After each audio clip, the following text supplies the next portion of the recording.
Lamborghini GTR. No doubt about it. Car 24, Tim Harvey was to come through for a stop-go penalty. He's elected actually to... no, he's taking it now. They're waving him out of pit lane. So, again, costly time for the Surtec team. Stokel being pushed and probed by Greg Murphy down through the Caltex Avalanche chase. The Lambo, the rear end, almost stepping out in the wet.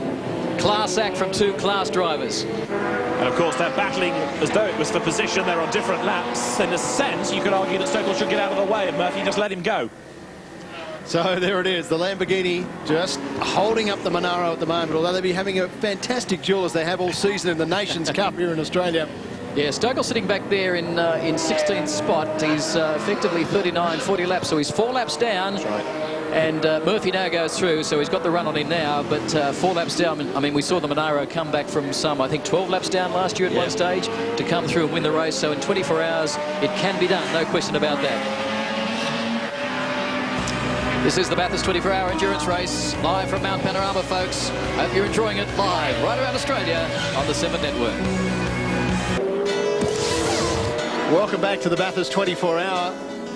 And behind the Porsche is this magnificent Mosler, which had a very terrifying moment not so long ago. Patrick Pearce at the wheel of this magnificent car, and across Skyline just got in a little bit of a hairy situation. I tell you what, well caught, because that could have been absolutely disastrous for the British-based Mosler team. And the last thing you want to do is face Martin Short when you've damaged his car, believe me. So Patrick Pearce, yeah, great save in the Mosler. That car at the moment lying 8th overall. Is our class leader in Class E, the Australian Production Car Championship classes for cars effectively under $80,000 and 62. We've got, of course, Warren Luff, David Russell, Scotty Loadsman and Ian Luff sharing this car. And you can see again how they're pushing hard, absolutely pushing hard in these extremely greasy conditions. Ian Luff behind the wheel at the moment. They are tough conditions too, Craig, considering that we're not far off darkness. We're only a couple of hours away before the sun goes down, and there's not much sign that this water is going to be lifted by the sunshine. So it looks like it'll be around into the early part of night time at least, and the skies are still fairly grey, so we're in for an exciting night here at Mount Panorama. Don't forget, throughout the night and during Rugby World Cup, the final here on 7, you will see updates at 10:30 and 11:30, and we will be back live from 12:30 through to 1:30, and that will be something special to see. Live nighttime racing as the 24-hour continues at Mount Panorama. Holden drive on leaderboard showing you the current class placings. Jamie Brock, Peter Brock's son, running second in the class at the moment, so he's doing a tremendous job, as well as his dad, who's pretty much running second outright at the front end of the field. 46 laps down, and a long night ahead of them when you consider this race doesn't finish till 2 o'clock tomorrow afternoon. John Alexander joining us back in commentary. Your call, 46 laps into this race. Quite fascinating stuff, isn't it, J.A.? It really is. And look, the Go Wallabies sign on car 59, driven by a mate of mine, Graham Moore. Well, Graham Moore's been around for years, hasn't he? I mean, he's driven Bathurst Super Tourers. In fact, he drove here, I think, with Alan Jones a number of years ago in one of the Williams-Renault Super Tourers. Yes, and Wayne Gardner and the Coca-Cola car and the Strathfield Cars radio before that. This is the car that's running first in Class F for invited cars. It's Berwick Linton and the BMW M3R that he's sharing with his dad, Bruce, and Jamie Cartwright from the Gold Coast. They're doing a tremendous job. Graham Moore running second in his class, as you said. McFarlane back there, 6 laps down and 25th outright. Tony Alford in the little Mitsubishi Mirage, the Donut King car from Peter Gazzard, and then the New Zealand Toyota Altezza of Tomlinson's back there in 37 spots. Robert Brooks's car, of course, in the pits being repaired, we believe, after that incident going into the Donut King cutting, and a problem still for the young Luke Searle BMW with electrical problems in the car. Yeah, very frustrating for Alex Young, who is full of praise and admiration for the circuit, but just wants to do some laps out there, and still the recalcitrant BMW prevents him from doing so. Looking at the traffic coming down Conrod Straight once again, the race-leading Monaro getting away, still being given a hard time by Michael Bartels, who's riding shotgun there in the white Porsche that lies 7th overall, having lost its lap against the leader. Linton now trying to make a move. Good car this, it's called the BMW M3R. We mentioned briefly earlier that it was a limited production run done here in Australia for production car racing, but being driven extremely well by Berwick Linton at the moment. Andrew. And it's being engineered by an old friend of mine from Grand Prix Racing. We used to call him Captain Kangaroo, Ralph Bellamy. Ralph, you're still in racing after all these years? Oh, yes. I've always enjoyed my work.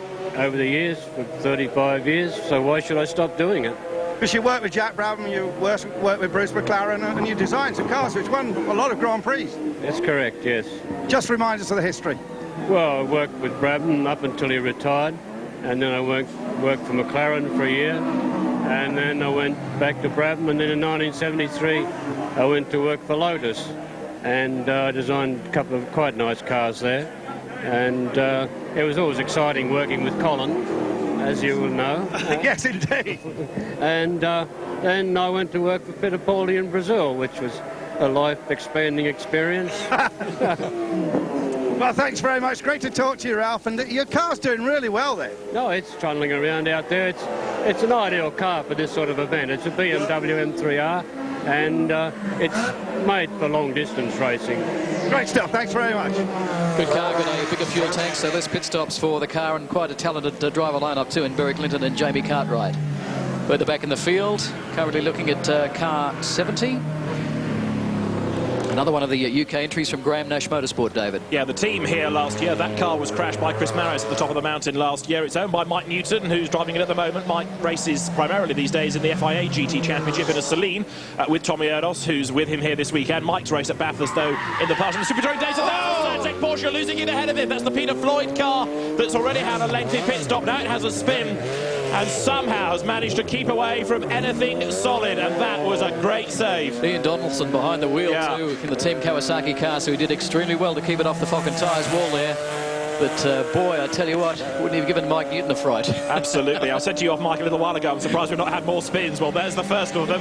And Ian Donaldson, ex-rally driver, should know about slippery conditions. Settle down, I reckon. Absolutely. There's no arguing with that, is there, either? That was a big, big moment. It could have been a whole lot worse. Ian Donaldson then down to the Caltex chase. David, a lot more English teams here this year. Is word spreading at home about this race? Yeah, definitely. Not just in England, but throughout Europe. I mean, even 10 days before the race, teams are still looking at the possibility of coming out here. It's not a cheap exercise, remember. It's not just the cost of getting the car out here. It's the cost of finding, if you like, the money to get the team here. Getting mechanics here, for example, is an expensive deal as well. So you do have to plan well in advance. I think you'll find a lot more teams here next year. Correct. You know, the specs of the Porsche on screen at the moment. 911 GT3 RS got a 3.6-litre engine, a 6-cylinder Boxer-style engine, runs a 6-speed gearbox, rear-wheel drive, about 410, 420 brake horsepower out of the car. Weighs quite light in this configuration, about 1,100 kilos. And to buy one as a race car, somewhere around $495,000, but an extremely good package, John. No air conditioning. Water-cooled as opposed to the old air-cooled Porsche engines. Let's have a look at a replay of this incident we just saw, brought to you by Hankook Tyres. There's car 70 going through, and you can see he anticipates, he sees what Donaldson does, and gave himself plenty of time and room to get around the car, and Donaldson quickly onto the brakes, stopped the car, effectively rolling back into the wall. And now, of course, he's just been lapped by the race-leading car, Stephen Richards, then on lap 49. The gap is now 25.9 seconds. The traffic here playing havoc with the lead gap. It's up and down like the horse draws. It's gone from 21 seconds up to 25, down to 22, back up to 25 again. And this really is all about Richards or Murphy getting a good or a bad call in the traffic. Absolutely. One of the Osborne Toyota Celica's now coming through, running in the Australian production car class, and you can see there, there's two of them having a go here. 3 wide around there, folks. Does not work in the wet. Michael Bartels is the man on the move. He gets past 2 slower cars. He's been the hero of the hour, I think, at the moment. Michael Bartels in the Porsche that at the moment lies 7th.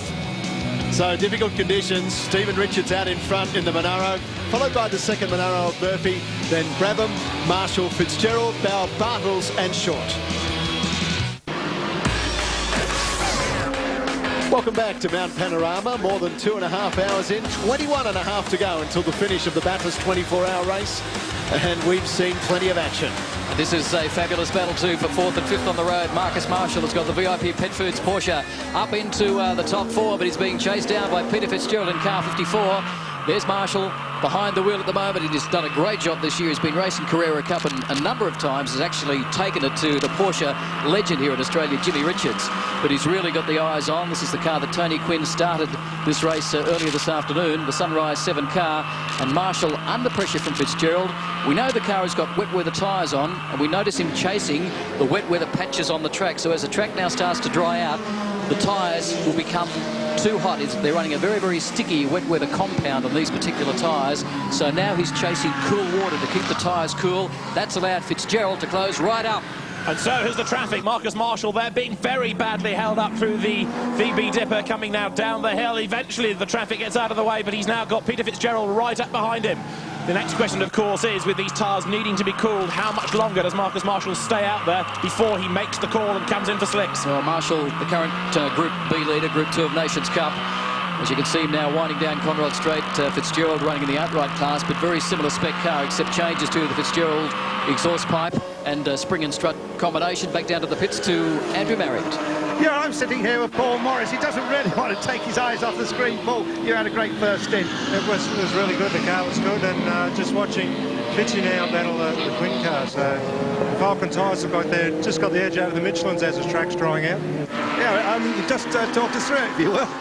Well, when it was really wet, the VIP pit foods car was pulling away, but as it's drying out now, Fitzy seems to be pulling back a couple of seconds a lap, so it's all looking pretty good for us. You've got a strong team, haven't you? We really have, and we haven't got the straight line handling of the Monaros. They're pretty good in a straight line, but the Porsches, they're a very well handling car, so we've just got to keep stroking it around, really.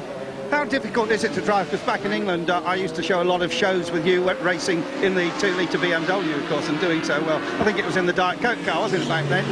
How difficult is it to switch to a rear-engine car like this from all that work you did in the 2-litre Super Tourer? Yeah, not a lot different. The car is probably a similar weight to that car and handles about the same and does the same lap times. The only thing, if it gets the tail end wagging a bit, it's hard to get back in, but hopefully that doesn't happen too much. Now, looking for a top three, and thanks very much for talking to us. Thank you.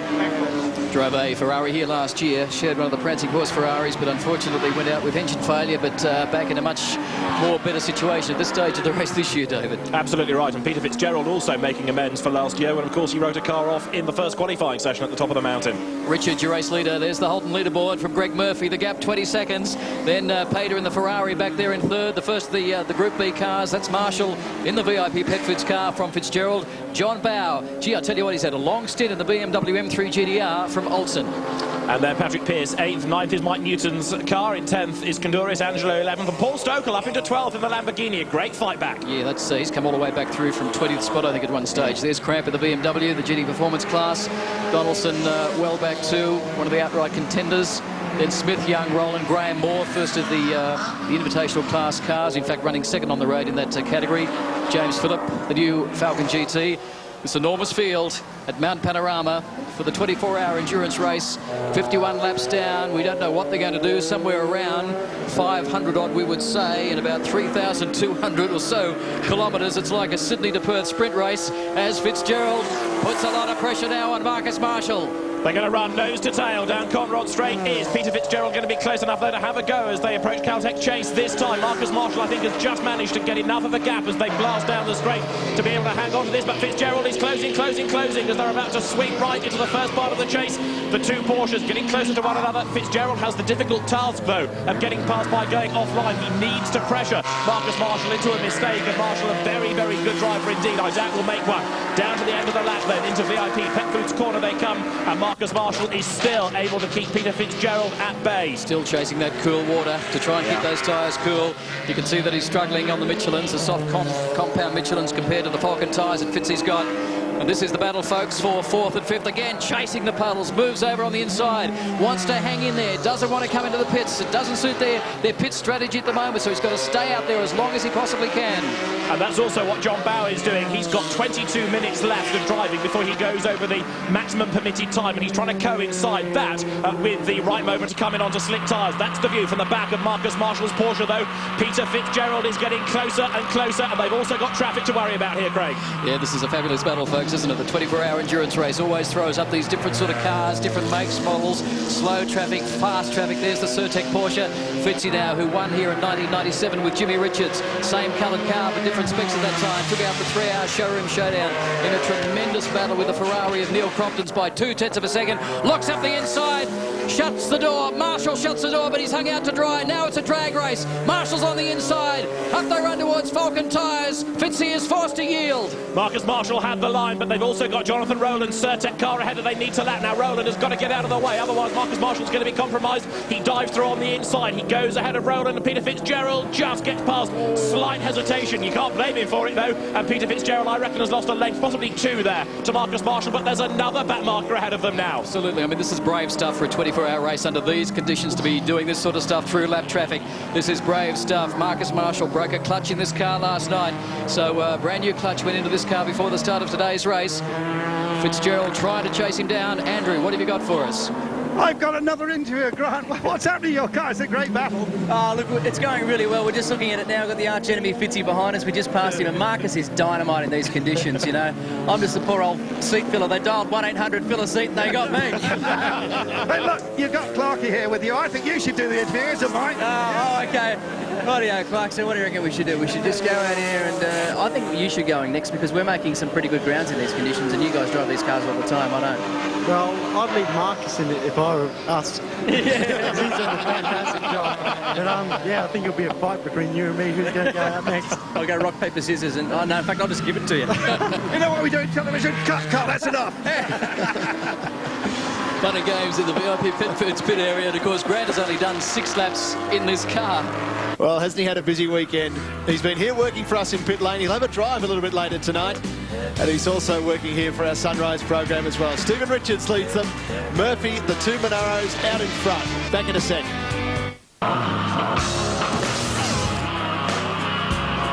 Moving up towards 3 hours down of this Bathurst 24-hour race at Mount Panorama. And you can hear all the action from inside our car. John Baum talking to his team crew as he wheels this sensational M3 GTR through VIP corner onto the main straight. Sitting back there in 6th spot, Baum behind the wheel at the moment.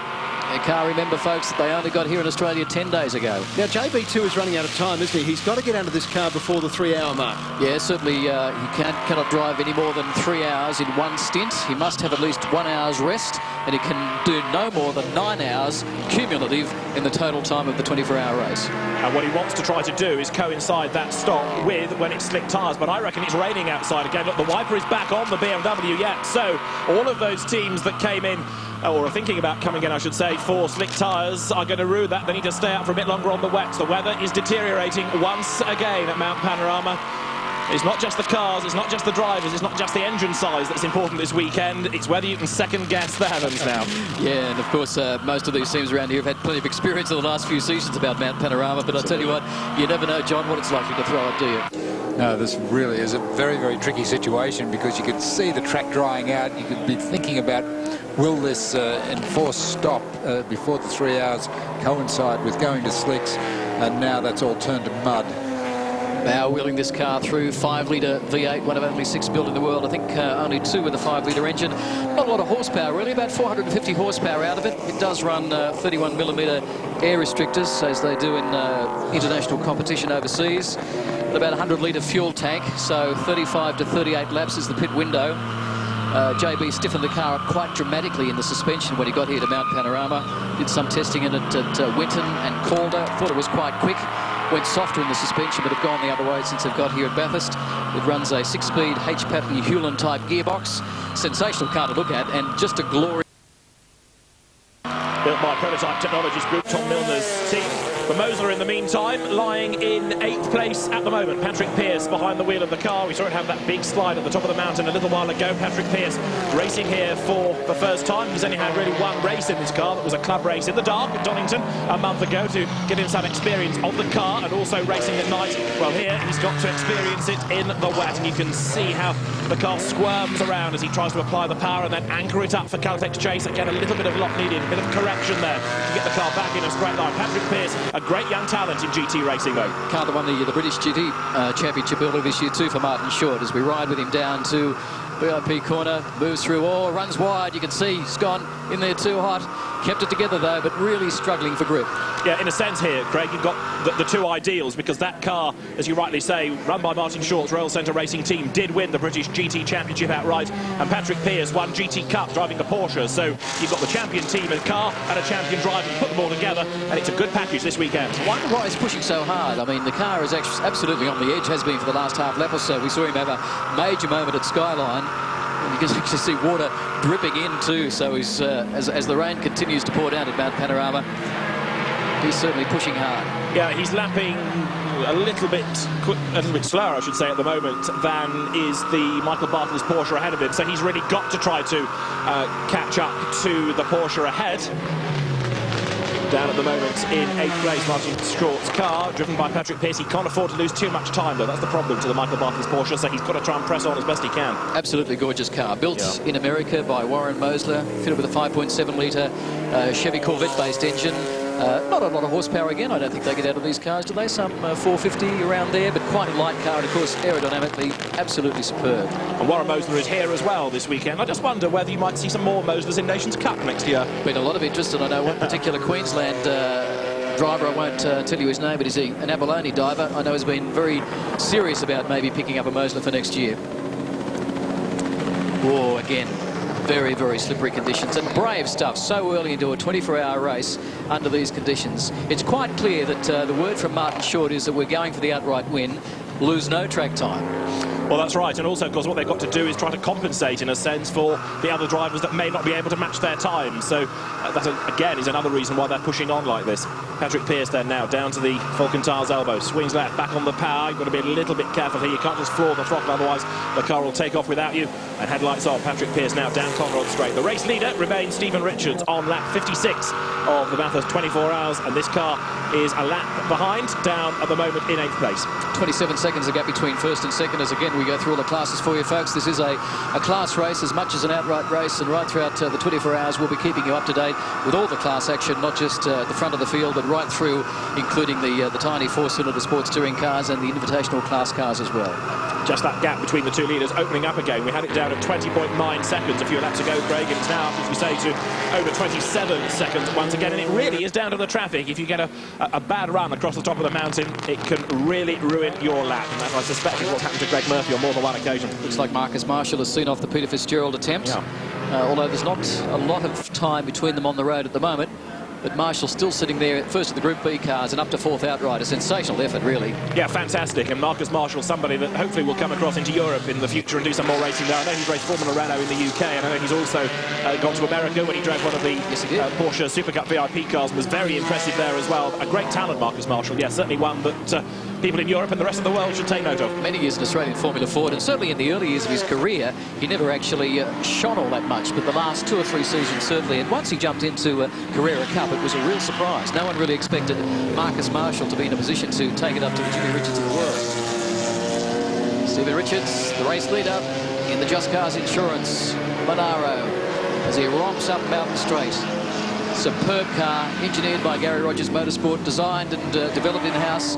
Well, the engine design done by the team engineer Mike Excel down there in Victoria.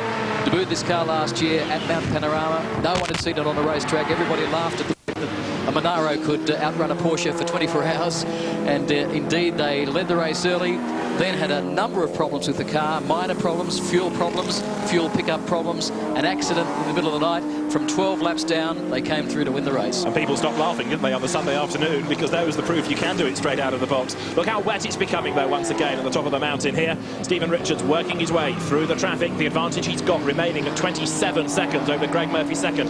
In 3rd place is Philippe Pater in the Ferrari. 4th, Marcus Marshall's Porsche. 5th, Peter Fitzgerald's Porsche. And in 6th place, John Bowe. He's still staying out there in the BMW, lying 6th. 7th is Michael Bartels' Porsche, who is a lap adrift of the race leader. In 8th place, Patrick Pearce's Mosler. 9th is Mike Newton's Porsche. And 10th, James Koundouris at the wheel of Porsche number 888. This is the first ever, well, in fact, not the first ever, the second 24-hour endurance race, but it's the first day of it here at Mount Panorama, folks. We hope that you're enjoying all the action, and back down to Mark Beretta in pit lane. Thanks, Craig. Well, always great to see that Holden Monaro out in front, and Stephen Richards doing a brilliant job. The 05 Brock's car, driven by Greg Murphy at the moment, sitting second. Then Peter in the Ferrari, Marshall, Fitzgerald, John Bow still out there, must be out in the next few minutes. Then Elson and Short in that brilliant-looking Mosler. They are the top 8 at the moment so far in this Bathurst 24-hour race for 2003. Then we flip over. It is Newton, Kundouris, Stokel, Angelo, Cramp in the BMW Coupe, then Linton, Wilson and Morgan. Donaldson and Roland. Gary Young out there in the Mitsubishi Lancer. They've done a great job today. And the family Luff sitting down there too in 23rd. 22nd is Harry Fowler, James Brock there in the Honda S2000. And sitting in 38th place at the moment is the Bailey Honda Integra. And rounding them out down in 45th place, Johnson in the Nissan 200 SX. So that is how they stand at the moment. It certainly has been an eventful afternoon here at the Bathurst 24-hour. Don't forget, we'll be updating you throughout the night during the Rugby World Cup final. Updates at 10:30, 11:30, and then we're back live from Mount Panorama from 12:30 a.m. for an hour, which should be a remarkable bit of television. Never before we've seen it in the darkness and in these very tough conditions we're experiencing at the moment. So don't forget, once it's all over tonight, stay with us from 12:30 to 1:30. We are live back here at Mount Panorama following the cream. So much to look forward to tonight here on Channel 7. You know exactly what's on. It kicks off with 7 News tonight from 6 p.m, all the latest on what's happened today and the last word on what's coming up tonight. From 6:30, it is Sunset on the World Cup. David Kosh and Melissa Doyle will take you through the last few minutes. They'll be out at the stadium and you'll see everything that's unfolding in the lead up to this fantastic event. Every great event has a great closing ceremony, and Rugby World Cup 2003 is no exception. You'll see that from 7:30 tonight right here on Channel 7. And the most talked about sporting showdown this year, Australia versus England in the final of Rugby World Cup 2003. The Wallabies absolutely brilliant against New Zealand. Both teams have had a fairly spectacular lead up. Well, could this be the night for Australia? We certainly think so. Go you good things, as Chris Butterhandy would say. Go the Wallabies tonight. As we said, you'll see it all right here on 7, kicking off with 7 News from 6 p.m. tonight. But here at the Bathurst 24-hour race, it's been a great afternoon. We've got so much more to look forward to. Updates throughout the night. We're back live from 12:30, and then we're back tomorrow afternoon to take you through the last few moments. It has been a spectacular afternoon here at Bathurst. Hope you've enjoyed it. Look forward to your company through the night and, of course, tomorrow as the race continues. Good luck to Australia tonight against England in the Rugby World Cup final. Wallabies, go you good thing. Good afternoon. This 24-hour race, and it's not all England's way up here on the mountain. The Morgan, the classic English road car, has pulled in with a blown engine. That was earlier in the evening tonight. Not good news either for the BMW Coupe of Mark Westbrook. Now, believe it or not, he walked away from this, hitting the tyre wall at the top of the mountain. The BMW Coupe rolled, and Mark Westbrook amazingly was able to walk away. Well, that brought the safety car out, and it was out for about 45 minutes as the sun set over Mount Panorama. Not good news either for John Bow and his BMW team. They were given a knock by Peter Brock, and they are out of this year's race. So, as they stand at the moment, it's a good story for Monaro. They are in 1 and 2, Pretty and Brock. Another update in an hour. We'll see you live in 2 hours. An eventful start. Not good news for England here at the mountain. The classic Morgan sports car blew an engine and is out of this year's race. An amazing crash here from the BMW Coupe. Amazingly, Mark Westbrook was able to walk away from this unharmed. John Bow's BMW is out of the race after a collision with Peter Brock. Brocky's had a great night. Their car has gone on and led for a large part of tonight. But it's the other Monaro in front at the moment. Stephen Richards at the wheel of the 427 Monaro. Last year's winner out in front. Murphy at the wheel of the 05, sitting in second place at the moment. And then it's a Ferrari, Porsche and Porsche. Don't forget, we're bringing you back live to the mountain in just over an hour.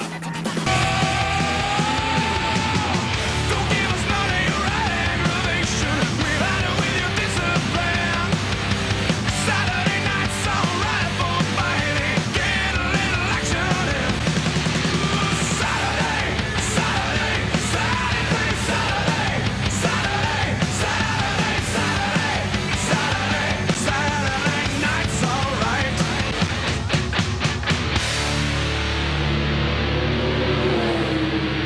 a magnificent sight. Mount Panorama lit up at night for the Bathurst 24-hour race. We are 11 hours down of the 24, and the city of Bathurst looking brilliant down below us as they race across Skyline at the top of the mountain. Hello everyone, welcome back live to Mount Panorama for the Bathurst 24-hour race. As I said, we're 11 hours in. There are 13 hours still to run of this race, and we've seen so much action so far, and we have so much ahead of us. This really has been an amazing race so far. We've seen all weather conditions. We started in sunshine, we've seen torrential downpours, and we've also had the effects of darkness as we're seeing at the moment. Let's have a look at the race so far. The race got underway in near perfect conditions, the sun shining as the Monaros streaked ahead in the opening laps. Nathan Pretty leading the Brock car across the top of the mountain. The look on Peter Brock's face showed the determination that's brought him 9 Bathurst wins, and soon he was past teammate Pretty for the lead. Overheating problems started early for the Morgan team, and less than an hour into the race, the Paul Stokell Lamborghini was in trouble, firing off the track at Caltex Chase. A flat tyre determined as the reason for the excursion. The sunshine started to disappear, but the heat of battle continued.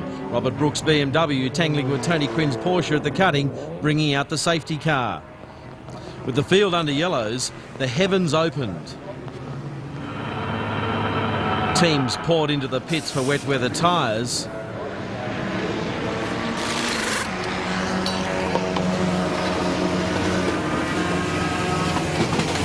But the torrential rain continued, literally washing the mountain away in the process. Ian Mitchell's BMW crashed on the way up the mountain, extending the safety car period. In the middle of the worst drought in 100 years, the rain became so heavy the field was halted on pit straight. Back underway again, the cars raced into the gathering twilight, but it also spelled the end of the Morgan Aero 8, suffering cooling problems and a blown engine, putting it out of the race. As the race approached quarter distance, Mark Westbrook rolled in spectacular fashion at McPhillamy Park. The car was destroyed, but the driver was okay.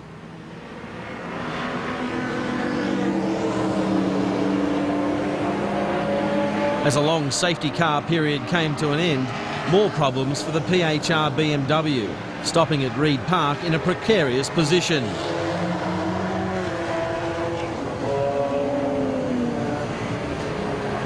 The driving lights cut their way through the darkness on top of the mountain as the Engelhorn Ferrari had a slick stop to maintain third place. But the Holden team was just as slick. Brock's 05 Monaro pitting to hand the lead back to its sister car with Steve Richards at the wheel.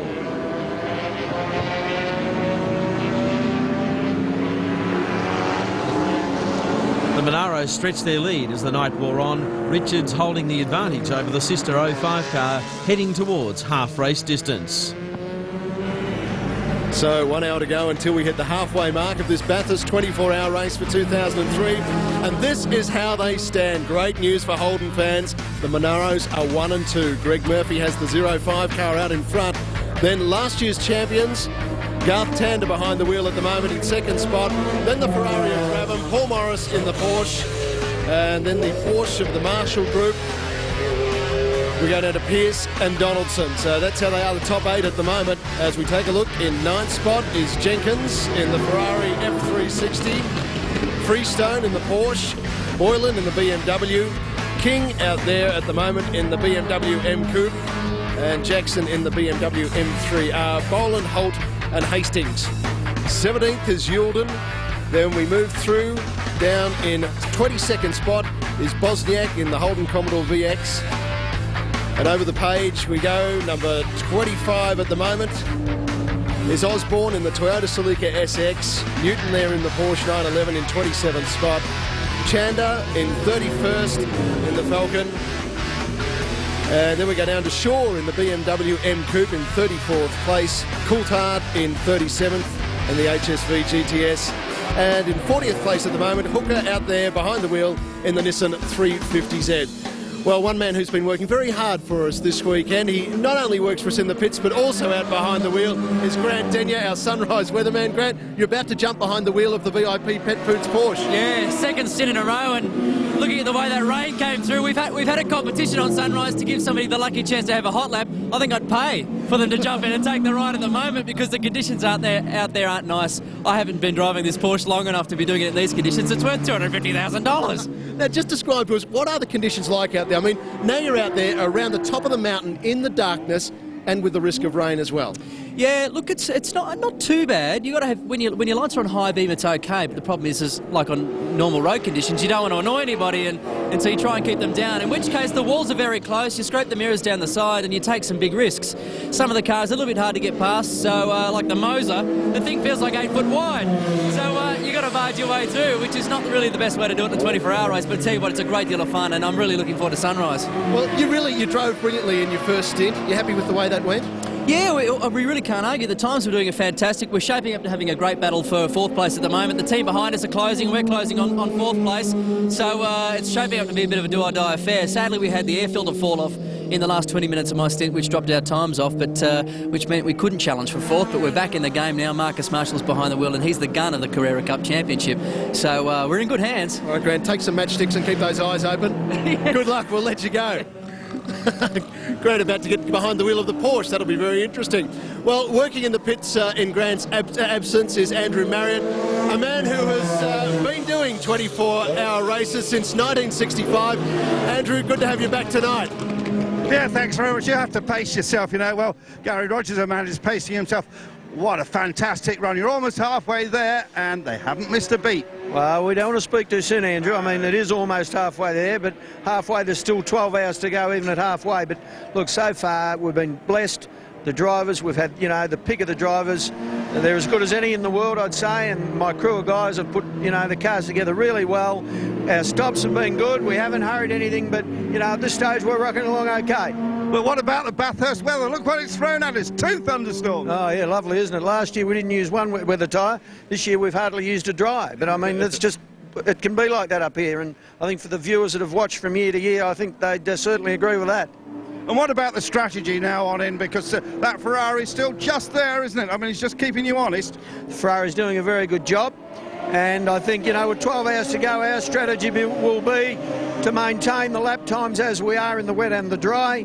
I think the Ferrari will probably do about the same, and hopefully with an hour to go, there should be a gun race on our hands. Thanks very much. Let's go to Grant Boyden. Well, Andrew, Gary Rogers may not be all that confident, well, may not be giving all that much away, but right up the other end of the pits, I can tell you car 48 with David Brabham currently sitting in third spot. They're a little bit more confident. To the racing manager for the team, Paul Cruikshank, joins us. Paul, welcome back to Mount Panorama. Your second Bathurst 24-hour to begin with. Certainly is. This one's going a hell of a lot better than last one did. Every time you come and saw me last year, we were having a bit of a horror, so this is a pleasant change. And quite a few good drivers for BE Racing. How are things shaping up for you? I mentioned that you were confident. You guarantee that you're going to get to the end of this one? Well, I hope so. The car's going really good. We haven't put a spanner on it all week. So then the drivers are relatively closely in all their time, so it's going really good.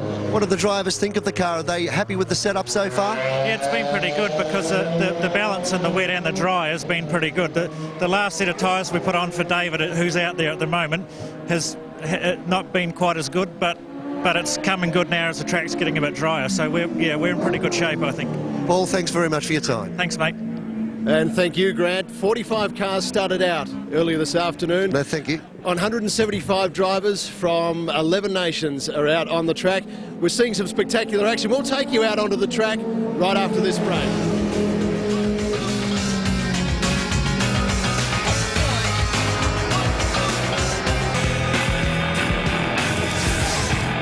Welcome back live to Mount Panorama Bathurst for the Bathurst 24-hour race, and you're looking at our leader. It is Brocky's 05 Holden Monaro, and what a fantastic race they have had so far. Greg Murphy has stepped out. We believe that is Brocky behind the wheel at the moment. And let's go and catch up with all the race action with our commentators David Addison and Craig Denyer. Yeah, thank you, Mark, and I've got one word to say to David Addison. Lucky kick. Morning, losers. Strange this. Craig just passed me a ticket for the next flight home, so it's good night from up here. Well, you might be pretty hopeless at rugby, but you're not bad at building Nations Cup cars that have a 1-2, because the Holden Monaros are first and second, and this is a great result on the cards, it seems, for the Holden manufacturer. 05, Greg Murphy in the car at the moment, but we believe that Brocky may well be back in the car. Willisby, Peter Brock's 10th Bathurst year, but what a fascinating race. There's no question about it. Since 2 o'clock yesterday afternoon, this is what you've seen, folks. We've covered some 239 laps so far, 1,480 kilometres, and we're not even halfway into this race. 5 safety car periods, 13 lead changes, but only between the 2 Monaros. Brock, of course, Tander's car, swapping the lead for the whole time. Car still running about 40. 5 official retirements. The fastest lap, a 2:15.47, set by Greg Murphy in the car. Now, the complexion of the race has been changed compared to last year, partly by the more competitive entry, but also by the weather. It started in glorious sunshine, and then within 90 minutes or so, the track was awash, and we've had some more rain in the last 90 minutes or so. It's drying out again now. It's still damp and slippery offline, but nobody really can predict what's going to happen next weather-wise. Let's have a look at the Holden leaderboard for you. Murphy continuing to lead now in the Monaro from teammate Garth Tander. First of the Ferraris, David Brabham, some 3 laps down, but still carrying plenty of car pace. Paul Morris doing a tremendous job. These guys have been consistently in the top 5 all weekend. And then chasing on behind them, we've got the Marcus Marshall-driven Porsche. That's 5th overall, the VIP Pet Foods backed car, but it's being caught hand over fist now by Uwe Altzen, and that also the battle for first place in Class B. They're being chased by the Ferrari with Jenkins at the wheel, and then 4th in class, Rick Shaw's BMW. Yeah, we'll watch that battle between Marshall and Utzen, because it's down to some 16 seconds on track. Class D, the GT Performance category for cars under $160,000. Boylan's BMW continues to lead from Mark King. Further back in the field, Craig Dean hanging in there from Bob Hughes. Woods, Fabian Coulthard, the second cousin of David Coulthard, hooker, and of course Westbrook out after that sensational rollover. And then in Class E, for the production cars under $90,000, Loadsman, Booker and Osborne, the top 3 in class there, and another good scrap developing as the race wears on. Plenty of cars still running, 40 cars here at Mount Panorama, the 24-hour endurance race, and you're watching it live right around Australia on the 7 Network. We go back to the invitation class, Class F. Matthew Jackson driving the BMW M3R, which has pretty much led this class since the race started. Alex Young, the BMW, had a shocker of a run, of course, out with electrical problems in the car, and the Robert Brooks car also crashing on top of the mountain. That's right, shunted into the wall, and that brought the safety car out just before the heavens opened for the first time in this race. And those 2 cars that really we were predicting in qualifying would be there at the end with a good result. Big surprises that neither of them, of course, have gone even halfway. 3 different manufacturers in the top 4, but it's Holden that continues to lead. Australia rules. Murphy, Tander, then Brabham in the Ferrari, Paul Morris in the Porsche, and that tremendous battle brewing between Marshall and Altzen has really been going on pretty much all weekend as well. Yeah, through qualifying and through the race, you're absolutely right. They're on the same lap. And they're about to rejoin is number 60. So there's been a fuel spill too, by the look of the foam all around. Team manager Scotty Anderson, the big fellow in the blue singlet, I was going to say, the blue plastic bag. It's going into the garage, and that's not a good sign. That's the car of Rod Salmon, Wayne Boatwright, Neil Caswell and Glenn Hastings. The car was running 16th outright too, and in fact it was running about 4th on the road in its class. It's always a bad sign when the garage looms. That's where the car is. Let's hope it's not going to be too long a stop. Scotty Anderson there calling the shots. Had a great run earlier in the weekend when his young protege Grant Park won the 2-hour Showroom Showdown, which is a support race to this weekend. Just listening to the comms on the radio with Hastings in the car behind the wheel at the moment. Gary Holt running 3rd in that class, the Mitsubishi Evo 7. No one can run down the Boylan BMW. Mark King's doing a tremendous job in the Wayne Russell BMW as well, but when you look at the results, it's BMW pretty much with a smorgasbord result so far in Class D. That's right, despite the best efforts of the rest of them. Up front, Monaro 1-2, Ferrari 3rd, David Brabham at the wheel of number 48 now. This car that he shares with the Austrian driver Klaus Engelhorn, the ex-Grand Prix driver Andrea Montermini, David Brabham's Simtech teammate at one time, and the Austrian driver Philippe Peter, all sharing that Ferrari. He's now 3 laps down on the leading Monaros, and I just wonder now, Craig, whether we're getting to the stage where nobody else can win the Bathurst 24 hours, but Holden can lose it. Well, they can, and the margin, certainly the lap margin, is nowhere near far enough now to certainly call a certain victory. We're not even into the race halfway. They came from 12 laps down to win last year. But in many cases, no, it wasn't a lucky win, but they did get luck on their side. And, of course, David Brabham's Porsche broke a drive shaft. that cost him a lot of time in the pits and gave the Monaro the chance to claw back. Well, you've heard Gary Rogers tell Andrew Marriott that the cars haven't missed a beat. Well, that's fighting talk in a 24-hour race, because we said it last year on numerous occasions, there's a long way to go and anything can still happen to those leading cars. Now, Brock has had a problem. You'll see damage down to the left-hand side of the 05 car. He came together with Mahir Al Ghadri in the BMW M3 GDR at the top of the mountain, forced the BMW into the wall. The car has been taken out of the race, quite heavily damaged, so while it's been a relatively trouble-free run, certainly the 05 still bears the scars. That's right, and this now, Garth Tander at the wheel of 427. They're doing comparable lap times. The last time through, 05 and 427 both did laps 231.7. And also the Monaro is about to come across number 900, the car that was second last year. The Moser, it lies 7th overall at the moment with Patrick Pearce on board, and the Moser itself has had a fair few dramas in this race. Looking at the lap times though, certainly the Ferrari's not out of the question. 238 laps to Murphy's 241. The Ferrari lapping at 232.2. It got back on the lead lap and really got screwed in a safety car situation, which put technically the Monaros almost a lap ahead.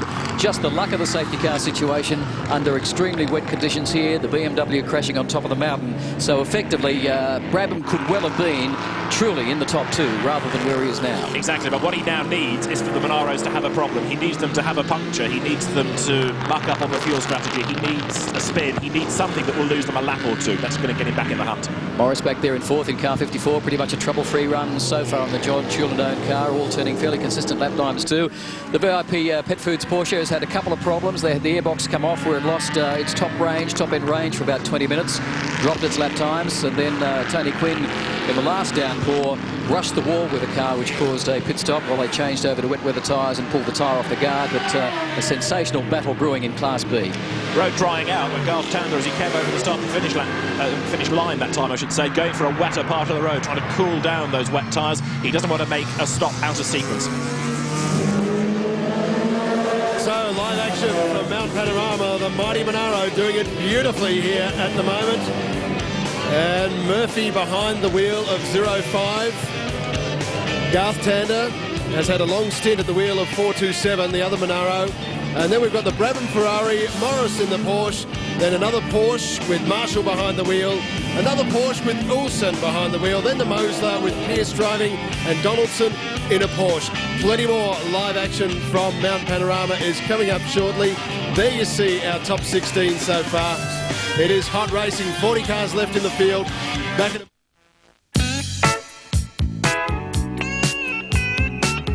Pit lane never closes during the Bathurst 24-hour. The crew's hard at work, and those that aren't hard at work are currently sleeping just out in the back lot here. Well, one man who hasn't been sleeping, and at this time of night, it's really your die-hard motorsport fans who are out watching the action at Mount Panorama. Our favourite tennis great, John Alexander, is one of those, J.A. How have you enjoyed it so far? I haven't missed anything. It has been an extraordinary event. It's not so much a race, it's an event of attrition, discipline, preparation, and the most important ingredient here is luck. A little bit of luck too. Absolutely. And a lot of stamina. You've got to be able to stay awake and work through the night. It's not an event for wimps. You've got to be men. Absolutely. Real right. men drive 7-litre V8s with push rods. Now, have you got a favourite car? Is it the Monaro for you? Because you have a history with Ferrari, don't you? You had a couple. I've had a history of Holdens too, and Falcons. I've had them all. No, look, the Monaros are looking magnificent. It's a very, very strong team. Their preparation has been exceptional. The discipline amongst the whole team of drivers, all 8 drivers, I think, has been something that's really been worthwhile. Yeah, and looking magnificent, the Ferraris that are out there at the moment too. Now, J.A., we can't have you here without talking Davis Cup. And of course, the final of Davis Cup is coming up next weekend on 7. Australia taking on Spain. Can we do it?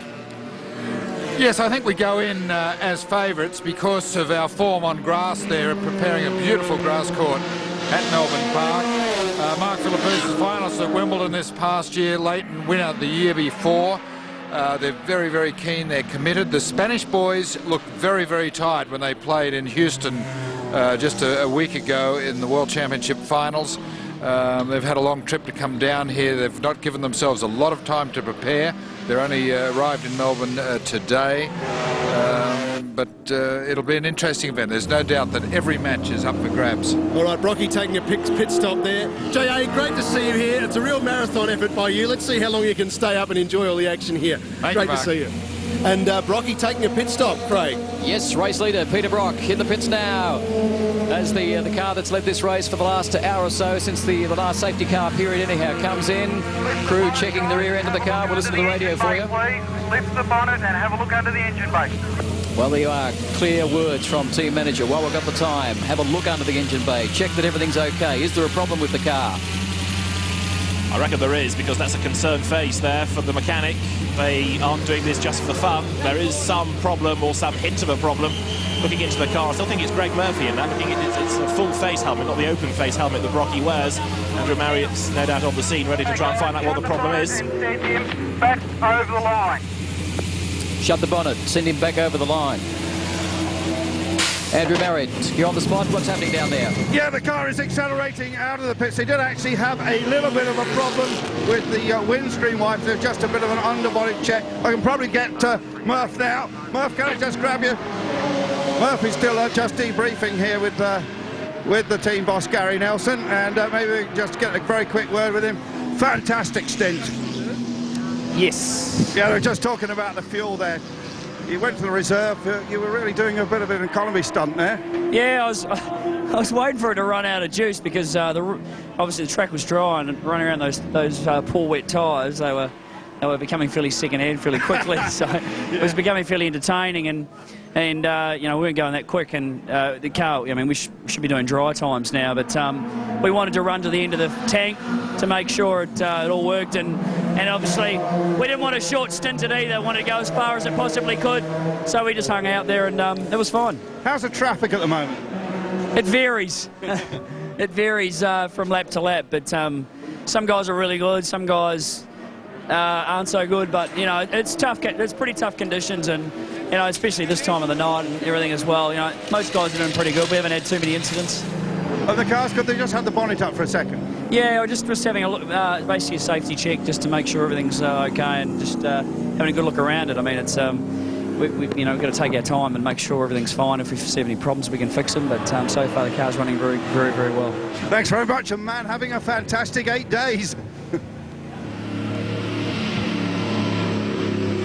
Well, there's the car on the track now. Jason Bright behind the wheel, who's taken over the 05 car. Now, only 2 cars on the lead lap. That's, of course, the Jason Bright Peter Brock 05 Monaro, the race leader, the red car you're seeing on screen at the moment.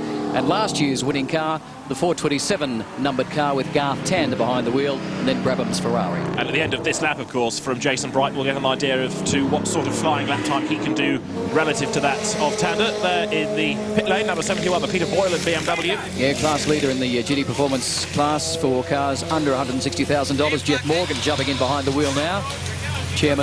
Former chairman of Morgan & Banks and 4-time Australian Porsche Cup champion jumping in. Car that's run consistently well all day today. They've had no real problems. Peter Hansen sharing the car as well. Rick Bates, car owner Peter Boylan, the MD of Quirks Refrigeration, and a car that rang so strongly last year too. Won its class and finished 6th outright. Grant Boyden. Yeah, we've got Peter Boylan down here. He's just hopped out of the car. He's looking very hot and flustered at the moment. Peter, tough work out there. Yeah, it's a bit wet up the top, and then it's dry in other places. And we're trying to work out whether we should put slicks on or stay with the wets. But in the cutting in a couple of places, it is very wet. So I thought, send Jeff out with the wets and see how it goes, but it is drying up fairly fast. I would have liked to have done another 3 laps and then put slicks on, but I was running out of time. Whatever you're doing it well, because you're leading class. You thought coming into this race the car would be strong. A good driver combination too. Jeff going out there, he knows he's been racing for a long, long time. A wise man. Yeah, no, we've got a really good drivers. We've got a fantastic crew. And we haven't changed a lot other than we've got Alan here, which we think is fantastic to have him on board. And we're just driving very, very well. And we've got a long way to go. We've hardly started yet. Well, good luck for the rest of the race, Thank Peter. you very much. Mark King running second in class in car 27. That's the Wayne Russell BMW. Running third in that class is James Phillip. They've come well too. That's the Falcon GT, car number 17. It started from the very rear of the grid yesterday afternoon when they had a fuel leak right at the start of the race. So they started dead last and have come through now to third outright. So a tremendous performance. You're looking at the Ferrari then of David Brabham. It's in 3rd place at the moment, this car. So we saw Klaus Engelhorn drive at the IndyCar meeting and making his way now up towards the cutting. David Brabham, who rather strangely started the race, the first sort of 5 or 6 laps, not that rapidly. He was up there, but he wasn't really pressing on that much, and then suddenly it was though a switch had been flicked, and he suddenly got much quicker, carved his way into contention, and David Brabham, as ever, being very spectacular. One of the co-drivers in this car, the former champ car, Formula 1 driver Andre Montemini, and didn't he do a tremendous double stint earlier too? Absolutely, yeah. I mean, Montemini is another of these drivers that's a bit underrated, but round here he's going to prove just how good he is. And Mark Ritter's with him right now. Well, it certainly is a pleasure to have him here with us, Andrea Montermini. Fantastic to have you here. You've enjoyed the mountain. How have you found the experience? Fantastic. It was beautiful. I mean, the surface is handsome. It's great, and it's very, very nice to drive. Now, Andrea, for all you've done, you've driven Formula 1 in Adelaide and Melbourne. You've driven Indy on the Gold Coast. How is this experience compared to some of the other racing that you've done around the world? Yeah, it's fantastic. It's very nice. I admit it's very nice because, you know, to be run on this circuit, like such many cars around, some exciting, and obviously it's good because, you know, we're racing for Ferrari. It's always a great fun. Andrea, just very quickly, can you describe that feeling of going across the top of the mountain, what that's like in darkness? In darkness is so nice. Actually, for us, doesn't change too much because we have our point where we look at. So we need to keep the floor, the throttle on the floor, very, very always. So we need to be very, very competitive. So we don't care too much about the night or the daytime. So simple rule, just keep that throttle on the floor. Exactly. All right. Mate, great to have you here. Please, hope you enjoy your stay and good luck in the race. Thank you very much. Andrea Montemini, fantastic to have him here. And so much going on the track at the moment. As you can see, we have a race on our hands, and we will continue with it in just a moment, live from Mount Panorama. Well, he might be 58 years of age, but he loves a win at Mount Panorama, no matter what it's in. Is he going to get one in the 24-hour race? We'll find out. The Brock 05 Monaro is out in front at the moment. More in a minute.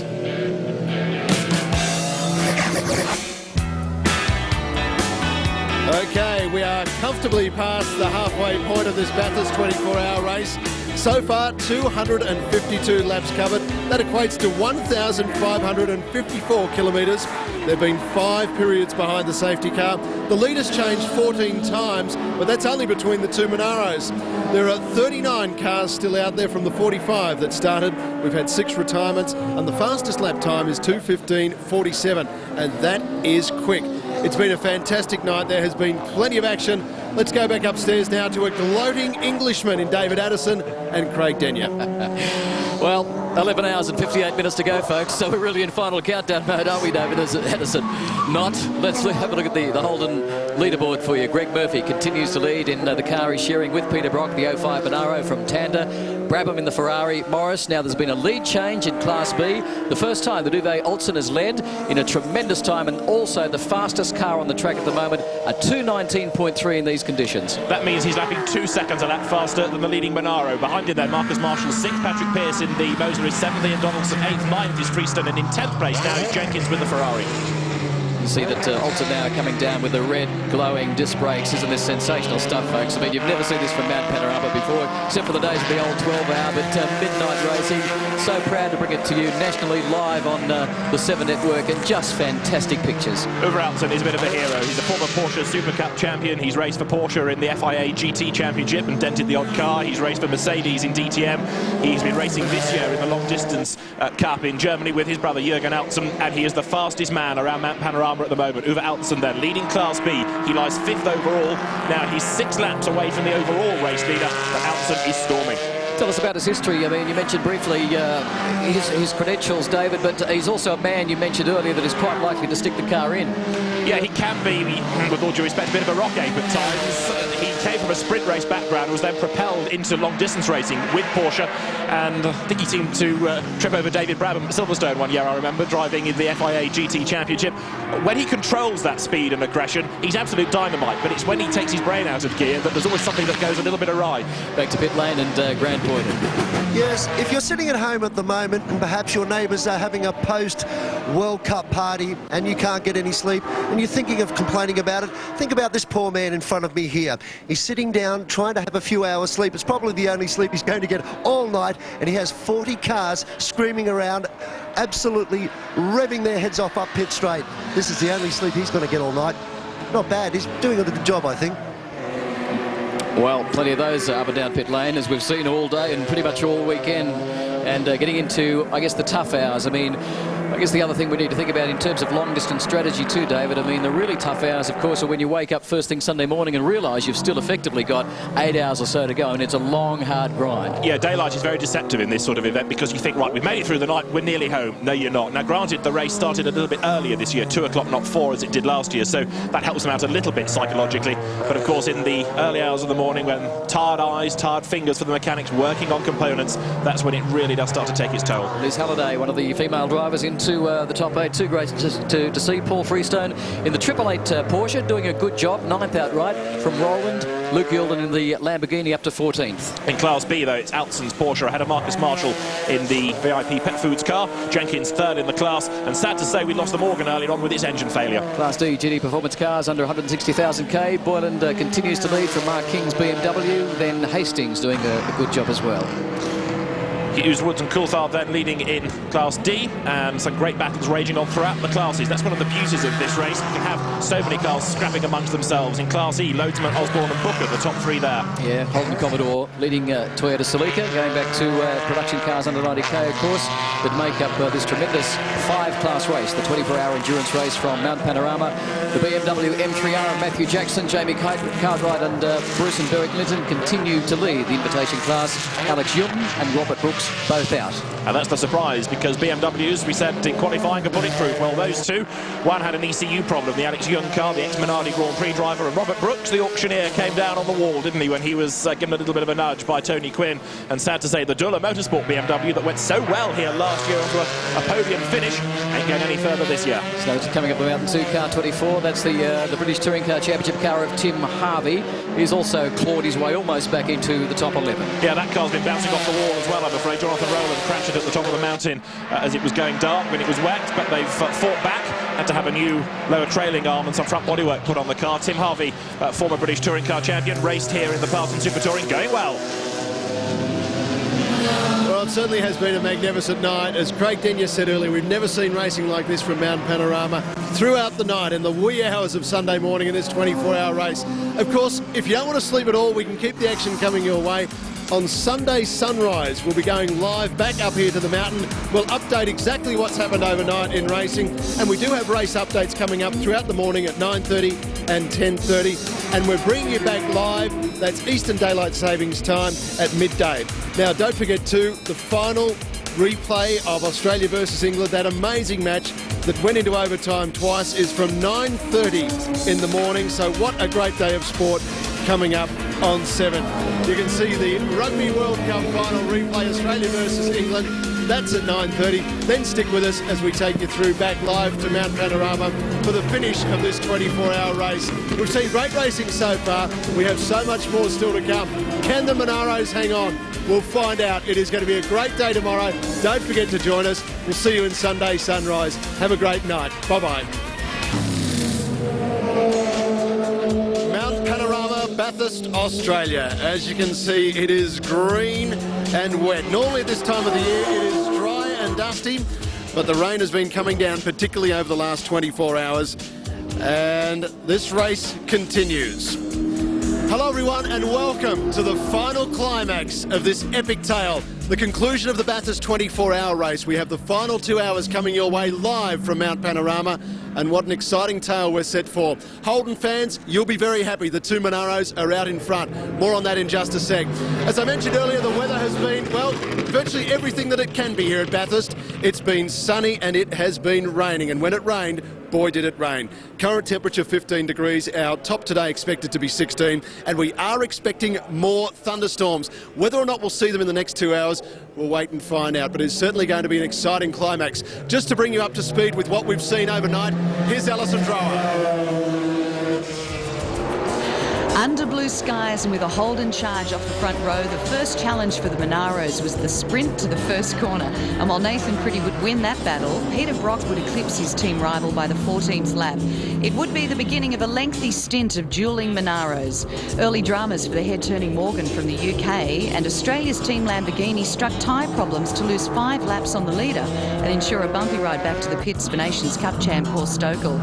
It took less than 90 minutes for the first safety car to make its appearance when Dulla Motorsports' BMW M3 hit the wall, and with storm clouds heading hard towards the mountain, the race was to the pits for wets, with the two Monaros out front and then David Brabham's Ferrari third, and in Class B the Jürgen Alsen Porsche ahead of Mr VIP Pet Foods Tony Quinn in his Carrera Cup GT3. The storm's intensity took everyone by surprise, the safety car actually stopping the field on track as visibility closed in. The race was restarted after a massive 54 minutes under safety car, and to think we had just clocked up only lap 41. The wet conditions and the adjustment to night racing conditions was to turn this Enduro into the Torvill and Dean show.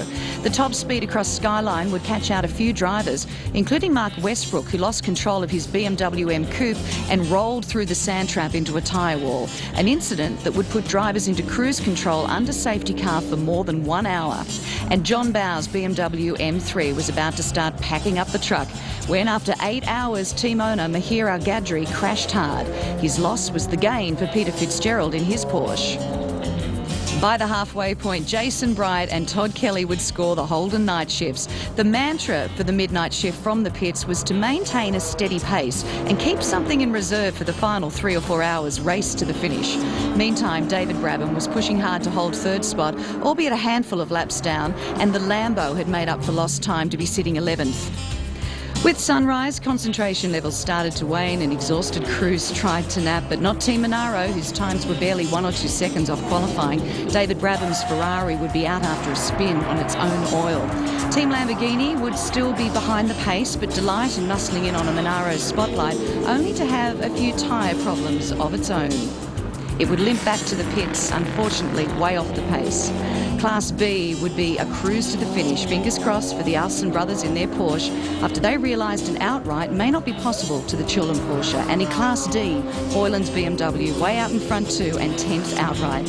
However, bad luck for the Alpha of Peter Leithhead, going too hot into a corner and then the tyre wall. And so after a seamless run, the Monaros head to the checkered flag, but will Brocky earn number 10 the hard way? So there we are, after 22 hours, some 3,000 kilometres. It is the Monaros out in front, but this race is far from over, make no mistake about that. It is the yellow 427 Monaro, the defending champion team from last year, that is leading the 05 red Monaro of Peter Brock. And from that team, Cameron McConville, defending champ from last year, joins me. Cameron, your work is done for now, it appears. How hard has this race been? Mark, it's been very difficult. I mean, during the night, it rained a lot. Fortunately, I didn't have to go out. I had the dry section, but when you first went out, there was just a dry line, and it's very hard in the dark to actually see where the dry line started and finished. So it was pretty dicey on slicks for the first couple. One that's got through to now really needs a big pat on the back, because they've done a great job. There were some really nasty conditions thrown up at us throughout the night. Cam, is it too early to be talking about back-to-back wins? Yes, I'd say in a so. word? Yes, another hour and 55 minutes to go. So, look, the cars have just been fantastic, really have. I mean, you can see that they're running nose to tail at the moment, so it's anyone's race, really, and I'm just glad that I'm not going to be in the yellow car at the finish, I've got to say. Cam, if both cars survive the next 2 hours, are there any team instructions when it comes down to the line, or is it open slather? has not been discussed as yet. So yeah, look, there's a little bit of chat going on now. We really didn't know whether we'd be in this position. We were hoping we would be, and fingers crossed we still will be. You know, with 10 minutes to go, we'll just wait and see what happens. Cam, what about the challenges overnight? We've seen those horrific thunderstorms. There was lightning, and of course the darkness going around the top of the mountain is always hard. How tough has it been? Yeah, very, very tough. I mean, it's such a tricky circuit, even in the daytime. I mean, it's quite, you know, personally I've had about 2 hours sleep, and I think everyone down pit lane will be about the same. So it's a terrific event, really, to be a part of it, and just to get the miles that you get around Bathurst is a real thrill, and you know, it tests your abilities during the night, that's for sure. All right, Cam, we'll let you go and relax and just sit back and enjoy those next couple of hours. Yeah, be a nervous couple of hours. All right, thanks very much. Cameron McConville there, and of course the yellow Monaro is leading the way at the moment. Let's have a look at how they do stand at the moment. Stephen Richards is behind the wheel of the 427. Peter Brock is driving the 05. What a magnificent sight to see Brocky out there. And can this possibly be win number 10 for Brocky at Mount Panorama? Time will tell. Then Morris in the Porsche. And as we move over, we go into 9th place. Simonson behind the wheel of the Lamborghini. They've had 7 punctures, would you believe, in the last 24 hours. A very tough race for them so far. Over the page, and we find the Mitsubishi of Mundy. A great field of cars. There are 5 different classes racing within the battle for outright victory. So it is a magnificent field. Big variety of cars. You see the BMW M Coupe of Angelo and O'Donnell behind the wheel at the moment in 25th spot. And then we move through, sitting in 40th, Cunningham in the Morgan. And the Morgan currently garaged, got into trouble just before the sun went down, and we haven't seen a lot of the Morgan overnight. As we move through, 45 started, and sitting there in 45th place at the moment is Brooks in the BMW. So at the moment we have about 39 cars on. Because this is a 24-hour race, those cars that have gone off will try and get back on the track before the finish of the race, because this is a race that is never over.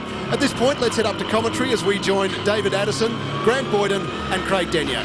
Thank you, Mark. Well, David Addison, you may have got lucky last night, but I don't see one pommy car left in the field here at the Bathurst 24-hour endurance race. It's a British driver that's got the fastest lap, though. Martin Short, quicker than the Monaros at 2:15.1044. Monaros first and second at the moment. Stephen Richards ahead of Peter Brock, and I've got to say that 427, the yellow Monaro that leads, is motor racing's equivalent of dead man walking at the moment. I still can't believe the phone call isn't going to come to say get out of the way, and the longer it takes, the nearer to the end of the race it takes to have that message relayed to the driver, the harder it's going to be to swallow. Well, 483 laps down, and they're 10 laps clear of the third place Porsche of Paul Morris, car 54. Uwe Olsen in the Porsche 2 leading Class B back there in 4th spot. Then the Mosler of Heather Swell behind the wheel at the moment, Grant Boyden. But what a fascinating race. I mean, there's no question Holden have come here not underdone this year, well and truly ahead of the game, and they've just absolutely run pretty much nose to tail for the whole race. Yeah, without a single problem, Craig Denyer, almost up to the 3,000 kilometre mark, 2,994 kilometres to be precise, as they make their way thundering down Conrod Straight. Things looking very good for them. The only problem that we can find from the Monaro campers was with 05. Apparently they had problems with a wiper blade. And of course they did have a tangle up with John Bowers' M3 GTR in the middle of the night, driven by car owner Meher Al Gadri at the time, which of course forced that car's retirement. But so far, car 427, the leading car now, the Just Cars Insurance yellow car, has led 333 laps. Car 05, the Brock car, 151 laps. They go nose to tail once more across the line. The gap was half a second. It remains at half a second. So you can see that Peter Brock riding shotgun, just working out when he needs to exert a little bit more pressure, a bit more urgency about the driving as he now powers up Mountain Straight. In the pit lane, though, is Andrew Marriott. Yeah, I'm with Greg Murphy. Greg, a very unusual feeling for you 2 hours before the end, and you're sitting here and you can't do anything about it right now. No, we're going to jump in the car in the next 20-odd minutes and continue to circulate around, but it's quite amazing, the situation at the moment with the 2 cars, you know, after 22 hours being separated by less than a second. You know, it's phenomenal. I don't think we expected that would be the case. So yeah, 2 hours is a long way to go. Yeah, it's a race, isn't it? We said that in the first 20 minutes yesterday, you know, so it continues to be. And, you know, you can never take anything for granted, so there's certainly no one here is getting excited about anything at the moment. Someone soon will have to take a decision about team orders. Who will actually take that decision? Will it be Gary, or will it be the drivers, or will it be somebody upstairs in Holden? All I can say is it's not me, and thank God for that. What a week this is going to be for you. I mean, if you make it here and then heading off to Eastern Creek. Yeah, well, Eastern Creek's going to be a little bit more pressure packed than what this is. Obviously, this is a completely different race, and next week is for a championship, and you know it's all on the line. So you know this has been a great weekend, and really enjoyed it. And you know the car's been fantastic, and just getting to drive around here a few more times. You know that when we come here for our 1,000k race, you just don't do enough miles. So it's been fantastic, and driving here at night was just spectacular. Thanks, Greg. I'll know where the puddles are as well next time. Next weekend, the final round of the Australian Touring Car Championship at Eastern Creek, and Greg Murphy going in there with a chance of winning the championship from Marcus Ambrose and Mark Scaife. So certainly it's been a big couple of weeks for Murph, hasn't it? Absolutely right, and of course he's already won here once this year and was dominant in New Zealand for the V8 rounds over there. Let's have a look at the race stats for you. 484 laps covered, distance about 3,007 kilometres, I should say. 12 safety car periods, 20 lead changes, but only between the two Monaros. Cars still running, 33 of the 45 starters, retirements, 12 so far. The fastest laps, surprise, surprise, the Mosler MT 900R, the lap done by Martin Short of a 2:15.1. His co-driver, Patrick Pearce, joining us in commentary at the moment. Well done, Pat. You must be ecstatic about your first trip to the mountain. Yeah, I can't believe it. It's what a place. I mean, I've been around it a couple of times on the PlayStation, and it does not prepare you at all for this. My first lap, I almost scared myself about 20 times. I mean, it was just amazing. And you've had most of the running in the wet, I think. Every time you've been in the car, the heavens have opened. Yeah, within a lap of me getting in the car on both my first two stints, it absolutely chucked it down. Yeah. It makes it twice as hard as I'd only had a couple of laps in the wet before I went out my stint, so it made me very nervous. And before this, you'd only had, I think, one race at Donington in the dark in the Mosler, so there was not only getting used to the weather conditions and the circuit, but the car and racing at night. It's been a hell of a learning curve. Yeah, it's been a pretty steep learning curve, but I've enjoyed every minute. You know, my last stint I just did, I finally got some dry running in the car. The boss has just walked in the room to check up on too, Patrick. You might want to throw you in the Mosler for the last stint. Who knows? But I don't know if it rains. You might do. Yeah, you can see the clouds coming. That's what it is. They say that Bathurst is rated as one of the the third best road circuits in the world. I mean, would you agree with that? Definitely. I mean, I've been lucky enough to drive around a couple of the good tracks in Europe. Spa's probably been my favourite before that, but this is a real tough circuit. It goes into a great season for you as well, winning the GT Cup in the British GT Championship. It's been a fantastic season. Yeah, I mean, I couldn't believe it this time last year. If you'd asked me what I'd be doing, I couldn't have told you I'd be doing this. So, surprise, surprise, Stephen Richards in car 427 continues to lead. The gap between him and Peter Brock, only 0.6 of a second. But this is a tremendous car. Came here much better prepared this year, the Mosler, unquestionably, Pat. So, your thoughts, winding down to the last sort of 90 minutes of the race. I mean, you guys would be ecstatic to be in your top 5? Yeah, definitely. I mean, the car did well here last year when he was straight out the box. I mean, this had a full season in the British GT, winning the British GT Championship. It's a really good car to drive. Really good fun. Doesn't do anything silly.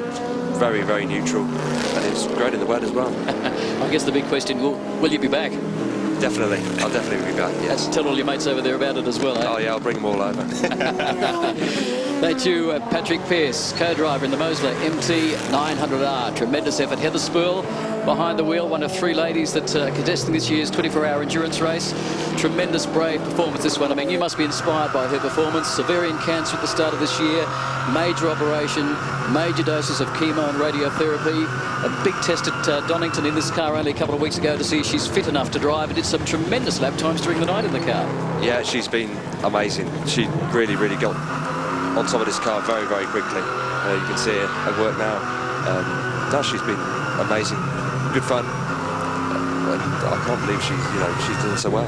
Absolutely. Had a big spin at the top of the mountain in the night, and the Mosler now turning its way through Falcon Elbow. The Lamborghini up behind, and that's Mosler MT 900R in 5th place. Runner-up last year, of course, but the competition even tougher this season.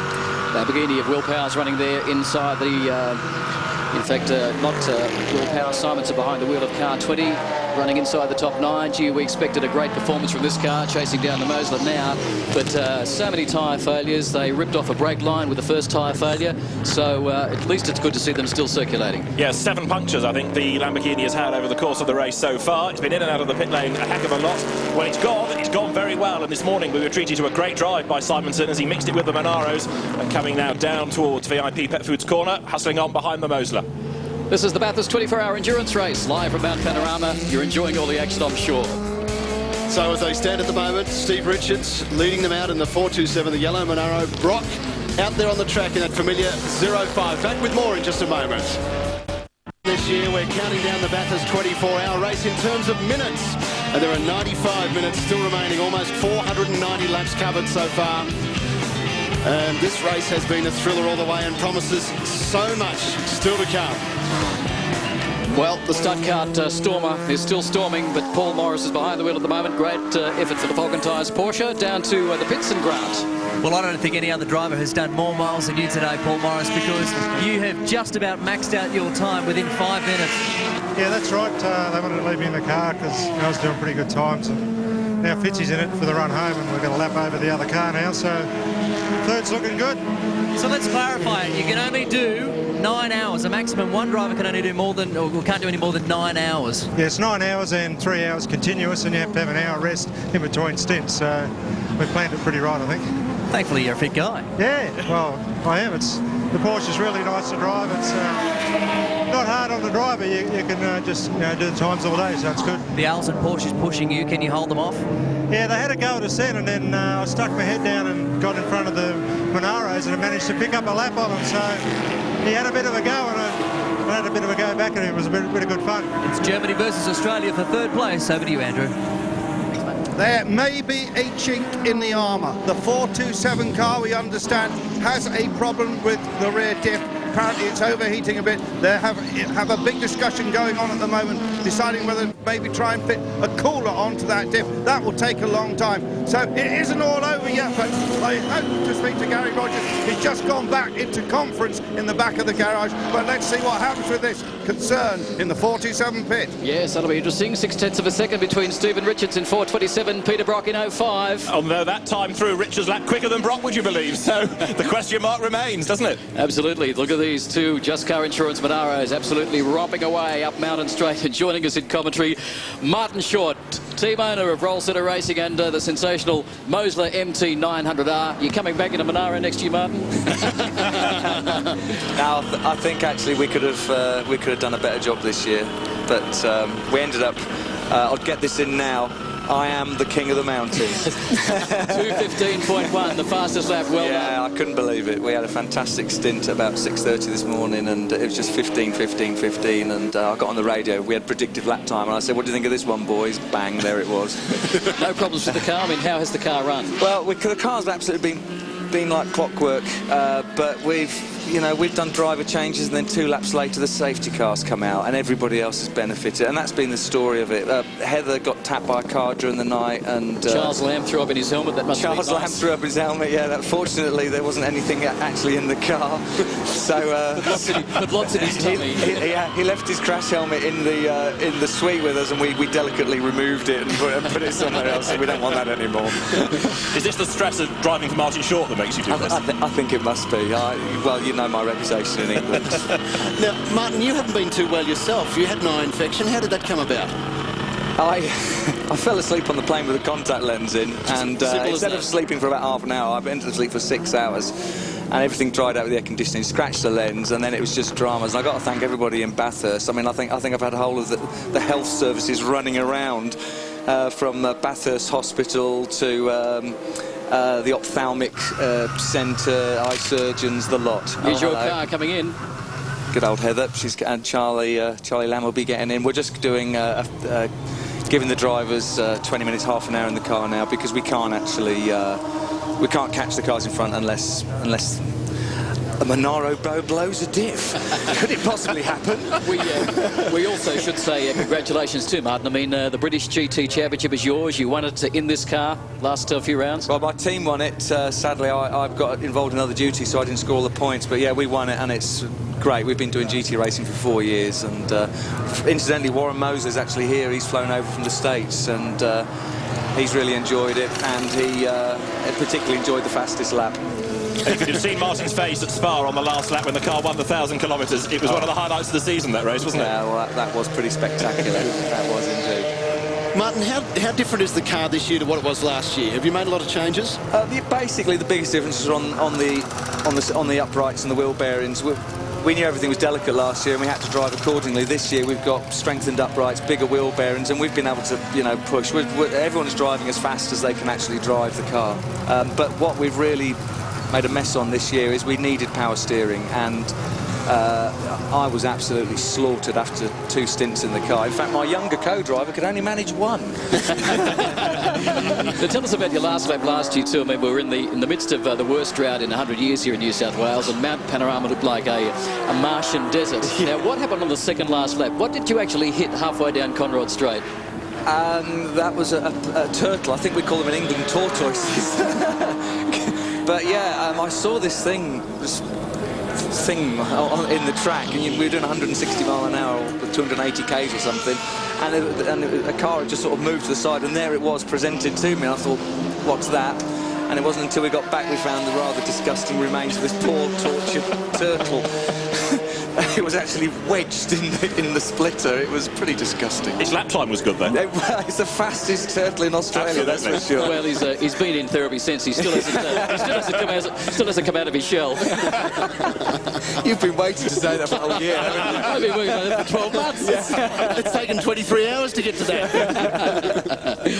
All right, folks, let's hope you're enjoying the 24-hour endurance race. Live from Mount Panorama, car 6 in the pits now. Uwe Altzen, Jürgen Altzen, along with Michael Bartels and Arno Clausen, the drivers of that car, and it has been an excellent run in the wet conditions particularly. Uwe Altzen has been a bit of a hero this weekend. Did some tremendous times in the wet, there's no doubt about it. This was a gun car that came behind, or from behind in Class B, and for sale sign after this weekend. Only used for 24 hours, 1 weekend in November. Good value, folks, but some inspiring driving from this team, particularly in the wet. Yeah. They've had a race-long battle with the VIP Pet Foods Porsche of Tony Quinn, Marcus Marshall, Grant Denyer and Clark Quinn, and they had a tremendous job too. They're still sitting second in class. They had some fuel problems with the car during the night, which allowed the Altzen car to get ahead. You never know what's going to happen next before the end of the 24 hours. It is still possible that apart from winning Class B, that car could get 3rd overall. Well, let's have more news from the pit lane. Down there is Andrew Marriott. Garth Tander, we're looking at a new diff and rear assembly here. Have you got a problem? The diff temperature's running a bit high, so we're just going to probably going to change the diff oil pump at the next stop and see how that's going. And if last case scenario, if we need to, we'll change a whole rear end. So the boys can do that. They've done it about 30 minutes before, so they reckon today they can do it in about 20. So we'll just have to see what happens. And the other change, the smaller change, what will that do? Well, hopefully that'll fix it, and we reckon we can do that and not go down a lap. So if that's the case and it fixes the oil temperature, then we'll just try and have to catch up back up to the red car and make a race for it to the end. This is a big drama for you. You didn't expect it. Oh, obviously we didn't really want to have any dramas. We'd gone almost 23 hours with no problems at all with either car. So we just picked this up at the last pit stop. The guys downloaded the data and saw that the temperature was high, and Richo's been monitoring it while he's out there, so it's higher than what we'd like, so we'll try and fix it at the next stop, and it'll all be great, all plain sailing at the end. Well, let's see what happens. Thanks very much for taking time with us, Garth. Well, disappointed Garth Tander would have liked to make it back-to-back wins, but his car still continues to lead as they come down through Caltex, Hamilton Chase. Look at this, the Just Car Insurance Monaro, Stephen Richards, Peter Brock within 0.4 of a second. But if that diff problem can happen to one Monaro, it could happen to the other, you never know. So let's wait and see what happens for 05. I'm sure they're studying the data as well and keeping everything crossed that there are no problems for the Peter Brock car. Not peeling off into pit lane this lap, so one more lap. Looking at the times though, 2:20.19. I mean, I thought when you had a hot dip you actually pulled your lap times back a little bit, but no sign of that. Yeah, it's just gone quicker again by under a tenth from Peter Brock. Stephen Richards across the line. And with the thought of the Monaros being back in the pits, Martin Short's eyes have lit up. Stephen Richards still leads them though, the 427 Monaro. Peter Brock sitting in second, then Paul Morris in the Porsche. Olsen, the Porsche, number 6 we were taking a look at earlier on. The Lamborghini, 7 punctures, incredible. And they are still sitting in 9th spot at the moment. Then the BMW of Bates, more in a moment. Back to the mountain, our leaders are close to clocking over 500 laps of the 6.2 kilometre circuit. And you're taking a look there at our leader in Class D. This is the BMW of Peter Boyle, currently being driven by Rick Bates, champion Australian rally driver. And they've had a tremendous run, Craig. What have you got on this thing for the gear sensor? Steve Cramp. Steve Cramp second in the class. Rick Bates currently leading, then Glenn Hastings back there in 3rd spot. Gary Dean has had problems with his car most of this race, but these guys have had a great run. Trouble-free. Morgan in the car as well as Peter Boylan, and 6th outright last year, won the class. Looks like they're going to make it back-to-back. Tremendous performance from the little BMW M3 E46. Great little car. Yeah, one of the beauties of this race, Craig, is the different class structures that mean that everybody has somebody else to battle against, something to aim for, a class win, and the variety. When you look at the grid at the start of the Bathurst 24 Hours, it's quite fantastic. Amazing stuff. I mean, a variety of manufacturers like we've not seen around Mount Panorama for years. So many different models, so many different drivers from overseas as well. Now we're getting a report that number 6, which is the Uwe Altzen, Jürgen Altzen, Arno Klaus and Michael Bartel's Porsche, is being black flagged for speeding in the pit lane. He's going to have to come and serve a penalty, and I think it's Uwe Altzen at the wheel. Now, Uwe is a hard charger, that's for sure, and certainly last year, one or two teams frequently falling foul of the pit lane speed limit, and it's happening again, of course, now with people tiring and getting a bit sloppy and losing concentration. All these little errors can start to creep into the whole complex of the race. Winding down to the last 90 minutes of this race, just having a look at the laps per hour comparison this year against last year, 2002, we averaged 21.6 laps per hour. On track now in 2003, this race, to do 21.8 laps per hour. Now, when you consider the number of really lengthy safety car periods we've had under those horrific wet conditions, it's quite amazing that actually we're still looking to be at this stage ahead of last year's target time of 532 laps. But the whole pace of the race much more aggressive this year, because the level of competition to the Monaros has been more acute, and they've all had to up their game this year. Although interestingly, despite Martin Short's modest statement that he's the king of the mountain, his fastest lap not as good as last year's fastest lap set by Garth Tander, which was in the 2:14s, 2:14.3 set last year. Ford XR6 Turbo. This is currently being driven by Chris Stillwell in the production car class for cars under $80,000. Stillwell, of course, a great name in Australian motor racing. Bib Stillwell, who has had a long history in very successful open-wheeler racing before he passed on. This car, a brand new car to the Australian Production Car Championship, debuted at Phillip Island earlier this year, crewed by John McElroy and the team out of Southern Rural Ford dealers. Let's have a listen to it as it rocks and rolls across the top of the mountain.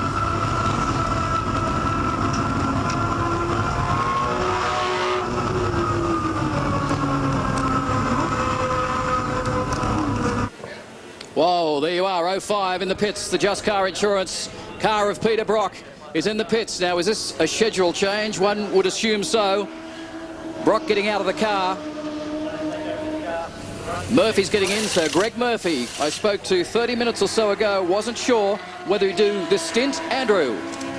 Yeah, well, they just have jacked the car up and they're just looking behind, underneath at the diff. There doesn't seem to be a problem there. There's quite a large dent in the side of this car, the 05 car. Peter Brock just walking away from the machine now, and maybe they're concerned about the diff of this car. The fuel is still going in. Brocky is back in the pits, and then we expect, and it's off the jacks and it's going away. And I'm going to try and dive in now. I'm going to try and dive in and see if I can get Peter Brock very quickly.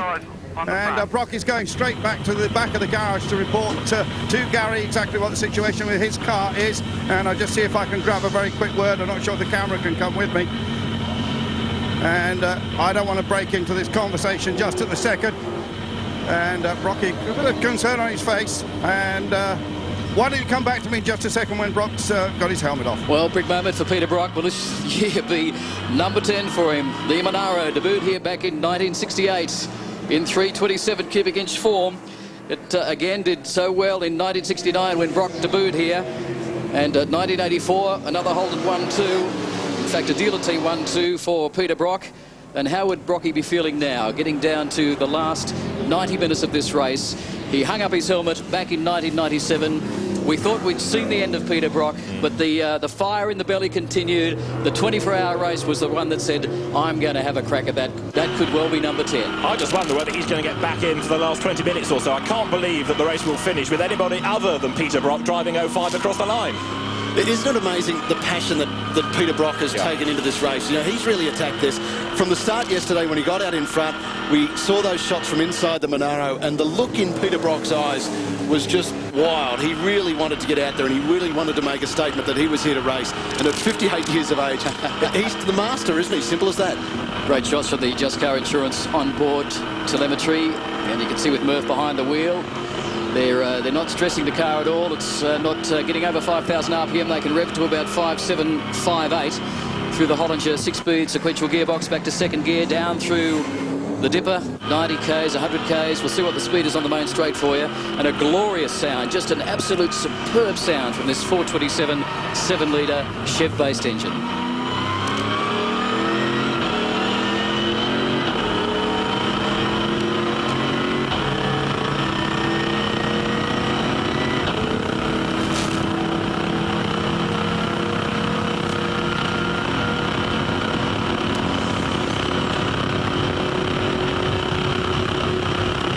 Amazing stuff here at Mount Panorama. Just under 270 Ks as he breaks to come through the Caltex Haviland Chase.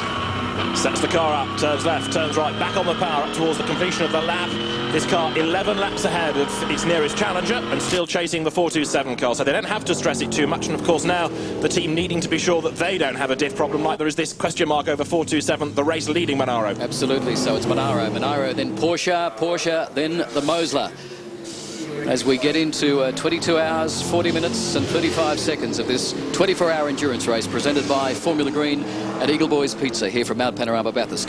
Tommy Erdos joining us in the commentary. Hasn't been the best weekends for you, Tommy? Well, it hasn't, but it's been great to just come here and experience this fantastic circuit. I mean, I heard you earlier saying that this is probably the third, probably best road circuit in the world. And do you agree with that? No, I disagree. I think it's got to be close to the top. I have to say, I'm in love with this circuit. It's fantastic. What makes it so special? Well, I mean, a circuit is just a combination of corners and straights, isn't it? It's just the whole place, really. It has everything that a driver really wants to experience. The chase, not just the right-hander of the chase, but having to slow it down to get through the left and right after that. You know, the mountain, the steepness of the mountain as you go down, is just a phenomenal place. And in terms of 24-hour races, I mean, they do say that this potentially is the toughest of all because you don't get a rest. The track is of such a demanding nature that you actually don't, like Le Mans or somewhere like that, actually get time in the car to rest between corners. Absolutely. Le Mans, you have long straights. I mean, 4 times at Le Mans that you're going over 180, 190 miles per hour, which sounds like high speeds, which it is, but it also gives you the time to rest, as you say. Here you have walls around you all the time, well, mostly all the time. You've got a lot of differential in speed with the different classes, and that's something that you need to be focused all the time. So yeah, it's a real test for 24 hours. One of the things you have here as well is the TAFE crew that can help rebuild the car, and they I think had your Porsche for something like 6.5 hours in the night. Mike Newton crashed it in the rain, and it was a pretty mangled car. Absolutely, it's incredible what they do over there. It's I have to say, I mean, Mike had an unfortunate incident. It was when the rain was very, very heavy. He went out, and at the top of the mountain, he just literally aquaplaned.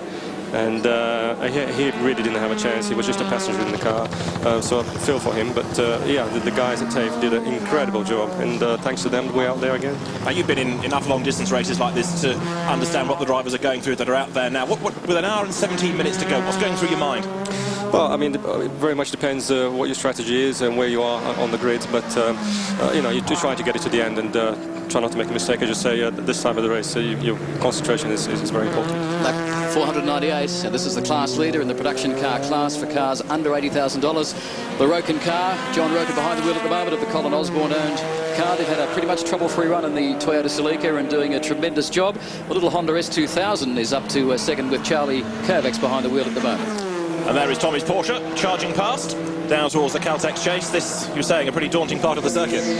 Very much so. It's again, you're coming up to 200 and well, in our case about 260 k's, but yeah, very challenging. Again, going through the right hander there in the chase, very, very fast, and slowing it down through the left and right. That's Mike Newton there in the car. Nice to see him out after the disappointment during the night. Doing a great job and bringing the car to the end for us. So, plenty of excitement as we come through these final 80 minutes of the 2003 Bathurst 24-hour race. The Monaro's still out in front. Can they hang on? We're counting in minutes now. And it is Stephen Richards leading around the 427 car. Brocky in the 05. Paul Morris in the Porsche. Plenty more to come. Stay with us. Great to have you back with us at Mount Panorama. Our leaders have just notched up 500 laps around this circuit. And you're looking at our leader in Class F. This is Steve Williams behind the wheel of the Holden VX Commodore. Graham Moore in that team as well. And they've done fantastically well, consistent all through the night. Not without dramas, but they are leading Class F. And this is an amazing category too, Craig, isn't it? This is the invitational category, so a number of different specification type cars in there, but they've only actually picked up the class leader. So in the last 6 or 7 hours of the race, Jamie Cartwright was leading the class, and pretty much for 18 hours of the race, the BMW M3R led. Cartwright had what looked like a drive line failure going up Mount Panorama about 2 hours ago, and so that car is certainly now falling back through the leaderboard. So Steve Williams, 41 years of age, mechanic from Sydney, is doing a tremendous job in the Chroma exhaust car. As you said, Graham Moore, a co-driver of this car. Terry Bosanjak, who's won a 3-hour GTP race here before, has also done a great stint in this car. Future Tourer specification we saw in Australia motor racing a couple of years ago. You don't see too many of these cars around now, but primarily a 400 horsepower based 5-litre engine. Oh, we've got a wheel rolling down through the Donut King cutting. It's a green one. What's it off? It's a Certec Porsche I offer you, because I think the Kawasaki car was through. Pretty narrow for a Certec Porsche. A Certec bicycle maybe. Oh, no. that's what it is. It's the remains of a Honda. Wow, that's the Charlie Kovacs behind the wheel. That'll get the handlebars flapping.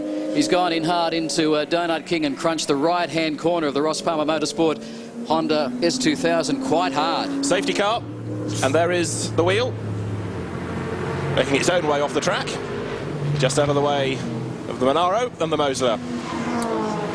Well, great example of a control tyre. Absolutely. Just sitting there on the edge of the track, going nowhere. But it proves the point, anything can happen. We've got, what, an hour and 10 minutes to go, and there you have yet another badly damaged car. I tell you, at this rate, it's going to be a Holden Monaro 1, 2, 3, isn't it? Because the safety car will be out for a long enough time. It was out for so long last night, it almost ran out of fuel. At one stage, they were talking about stopping the entire field just to fill up the safety car. But no bad luck. Charlie Kovacs, the Adelaide-based express delivery man who normally races a V8 Brute, sitting in the car at the moment. And, gee, I tell you what, it's gone in quite hard too. Well, we were talking to Thomas Erdos a moment ago about the drivers now starting to get a little bit more tired and perhaps the odd lapse of concentration. Is that, do you think, what's happened there? It's difficult to say. I mean, we didn't see it on camera what happened, but it could have easily happened that way. It could have been another car that came in contact, or we don't know. This is heartbreaking for the team. I mean, you've got so close to the end of a 24-hour race. What, 70 minutes away, and there's the car almost in bits. Very much so. I mean, we've been there before. We Le Mans this year, we raced for 23 hours, and then the crankshaft broke. So it's just, there's no words to explain what those guys will be feeling right now. Tommy, tell us, how did your Australian co-driver Rod Wilson do in the Porsche? Did excellent. I mean, he did a fantastic job. He went out and did the initial running. Obviously, he had the circuit knowledge, and it's been fantastic to us, really passing that knowledge to us as much as he can. Yeah, it's been a great experience meeting him, and what a great guy. So will we see you back here in 2004? I'd love to be here. I mean, it's been a great experience, and I mean, I've got to say thanks to an awful lot of people who made this possible. Dedicated Micros, Remguard, Alarmcom, Chubb, all those guys. Without them, we wouldn't be here. And as I say, we had an unfortunate incident at night, but it hasn't detracted from the whole experience. It's been, again, a fantastic experience for us. So yes, we would love to come back. Good on you, Tommy. Hope to see you back shortly. Well done. Well, as Charlie Kovacs tries to climb out of the Honda S2000 that he's put into the wall at the Donut King cutting. Safety cars on the track at the moment. What's this going to do to the front end of the field between Richards, Brock and Fitzgerald? Will Peter Brock be able to run down car 427? Grant. I'm with Charlie Kovacs' teammate Mark Brame. Mark, what actually happened there? Have you spoken to Charlie? Have you had the chance? We have spoken to Charlie just briefly over the radio, and we don't think he's contacted anybody else. We just think he may have gone in there a little hot. trying, you know, there's water on the road, or we're not sure what happened. So we just have to wait and have a chat to him when he gets back. Been a little rough night for the one of the smallest cars in the field, hasn't it? Yeah, it seems to be that way when you're in the middle of the pack, and you continually got people climbing all over you, and lights, and the rain sort of. We had an incident. One of the drivers had an incident in the rain, and slightly damaged the car that we had to repair. And then once we repaired it, we got back out there, and the car's fairly twitchy in the rain because it handles very well, but it relies pretty heavily on its grip. You're also hit by the Lamborghini last night, but is the team destroyed by the fact that you're so close yet so far to this finish line for you now? Oh, look, of course, everybody's been up for, you know, almost 2 days now, and by the time you prepare the car, there's a lot of effort that goes into these things, and you know, there's a lot of people that are very, very disappointed, but that's the way it goes, unfortunately. Hard luck, Mark. Thanks very much. Well, it doesn't get much tougher than that, and Charlie Kovac's just with the doctors at the moment. They'll take him down, check him out, make sure he's okay. But quite a disappointment. These are our leaders, the yellow Monaro 427, still showing the way. Can they stay there? We'll find out in just a moment. A big moment for the lead car, the 427 yellow Holden Monaro. There is work going on underneath. Gary Rogers, team manager, said earlier they may have had to change the diff. Is that happening or not? They've put the new driver in. Stephen Richards has jumped out. Well, tense few moments. They are leading the race at the moment, but only by a very slim margin from the second Monaro, the 05 of Peter Brock and team. Let's go down to the pits. Andrew Marriott. Yes, indeed, and there are two mechanics working under the car. They have some oil ready to pump into the diff. They are working on it. Some just being pushed out of the way by a fire marshal here. I wasn't going to get in the way, it isn't going to catch fire, but they are working on this car at the moment. Now, I want you to contemplate this right now. If they do this very quickly, this car will not have to make another pit stop. It can go the rest of the way. The Brock car, I think, will have to make a splash and a dash. No. So that could be the whole crux of the matter. Work still going on, this diff here, and obviously a high drama down here at Holden. It's just run like clockwork for 23 hours, and now all of a sudden this happens. This pit stop still continuing, guys. Back to you in the booth, and I'll try and come back with some update in just a couple of moments. Well, thanks, Andrew, but the guy that really should know, above all, whether the 05 is going to make one more stop is the man that has driven it so well today himself, and for the last almost 24 hours, Peter Brock. Brocky, what's the real story? Oh, the real story is I just came in about 10 minutes ago and handed over to Greg Murphy, and we don't have to make another stop. No, we've got an excellent fuel economy, and we just cruise to the flag here. What does this do now? Obviously puts your car back in the lead. How are you feeling at the moment? Is this year for Brocky's perfect 10? Well, who knows? I mean, one should never count one's chickens before they are hatched. That's because we know that in motor racing you can turn around and get bitten very, very easily indeed. But the car is running spot on.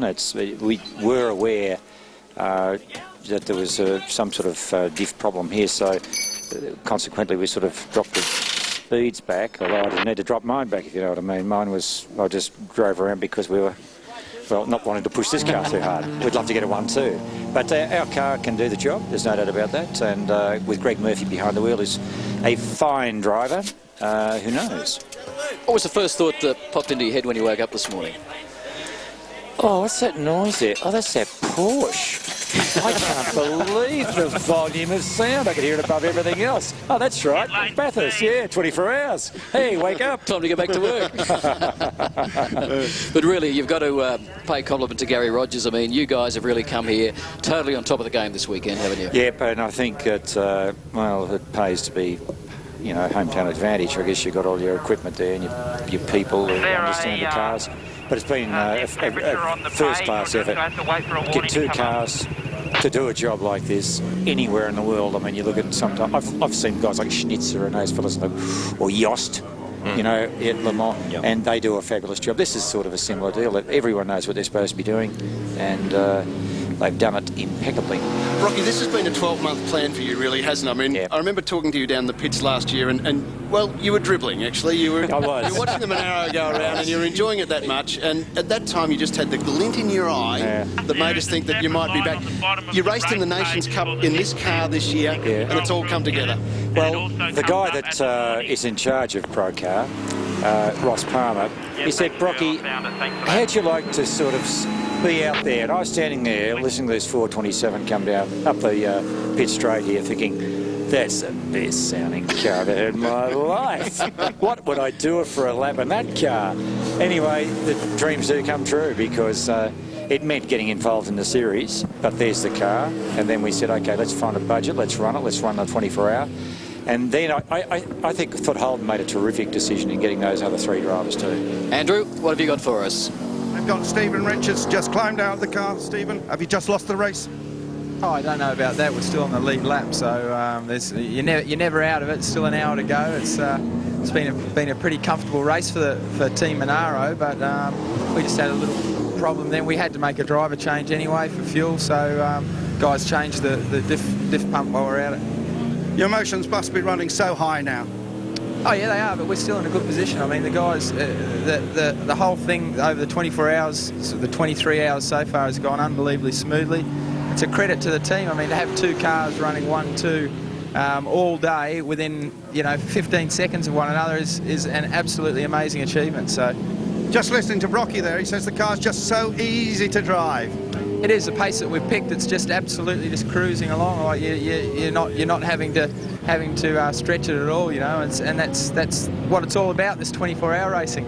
Thanks, Stephen. Now it's out of his hands. He just has to stand here and wait. The Bathurst 24-hour endurance race presented to you by Formula Green and Eagle Boys Pizza. You're watching it live right around Australia on the 7 Network.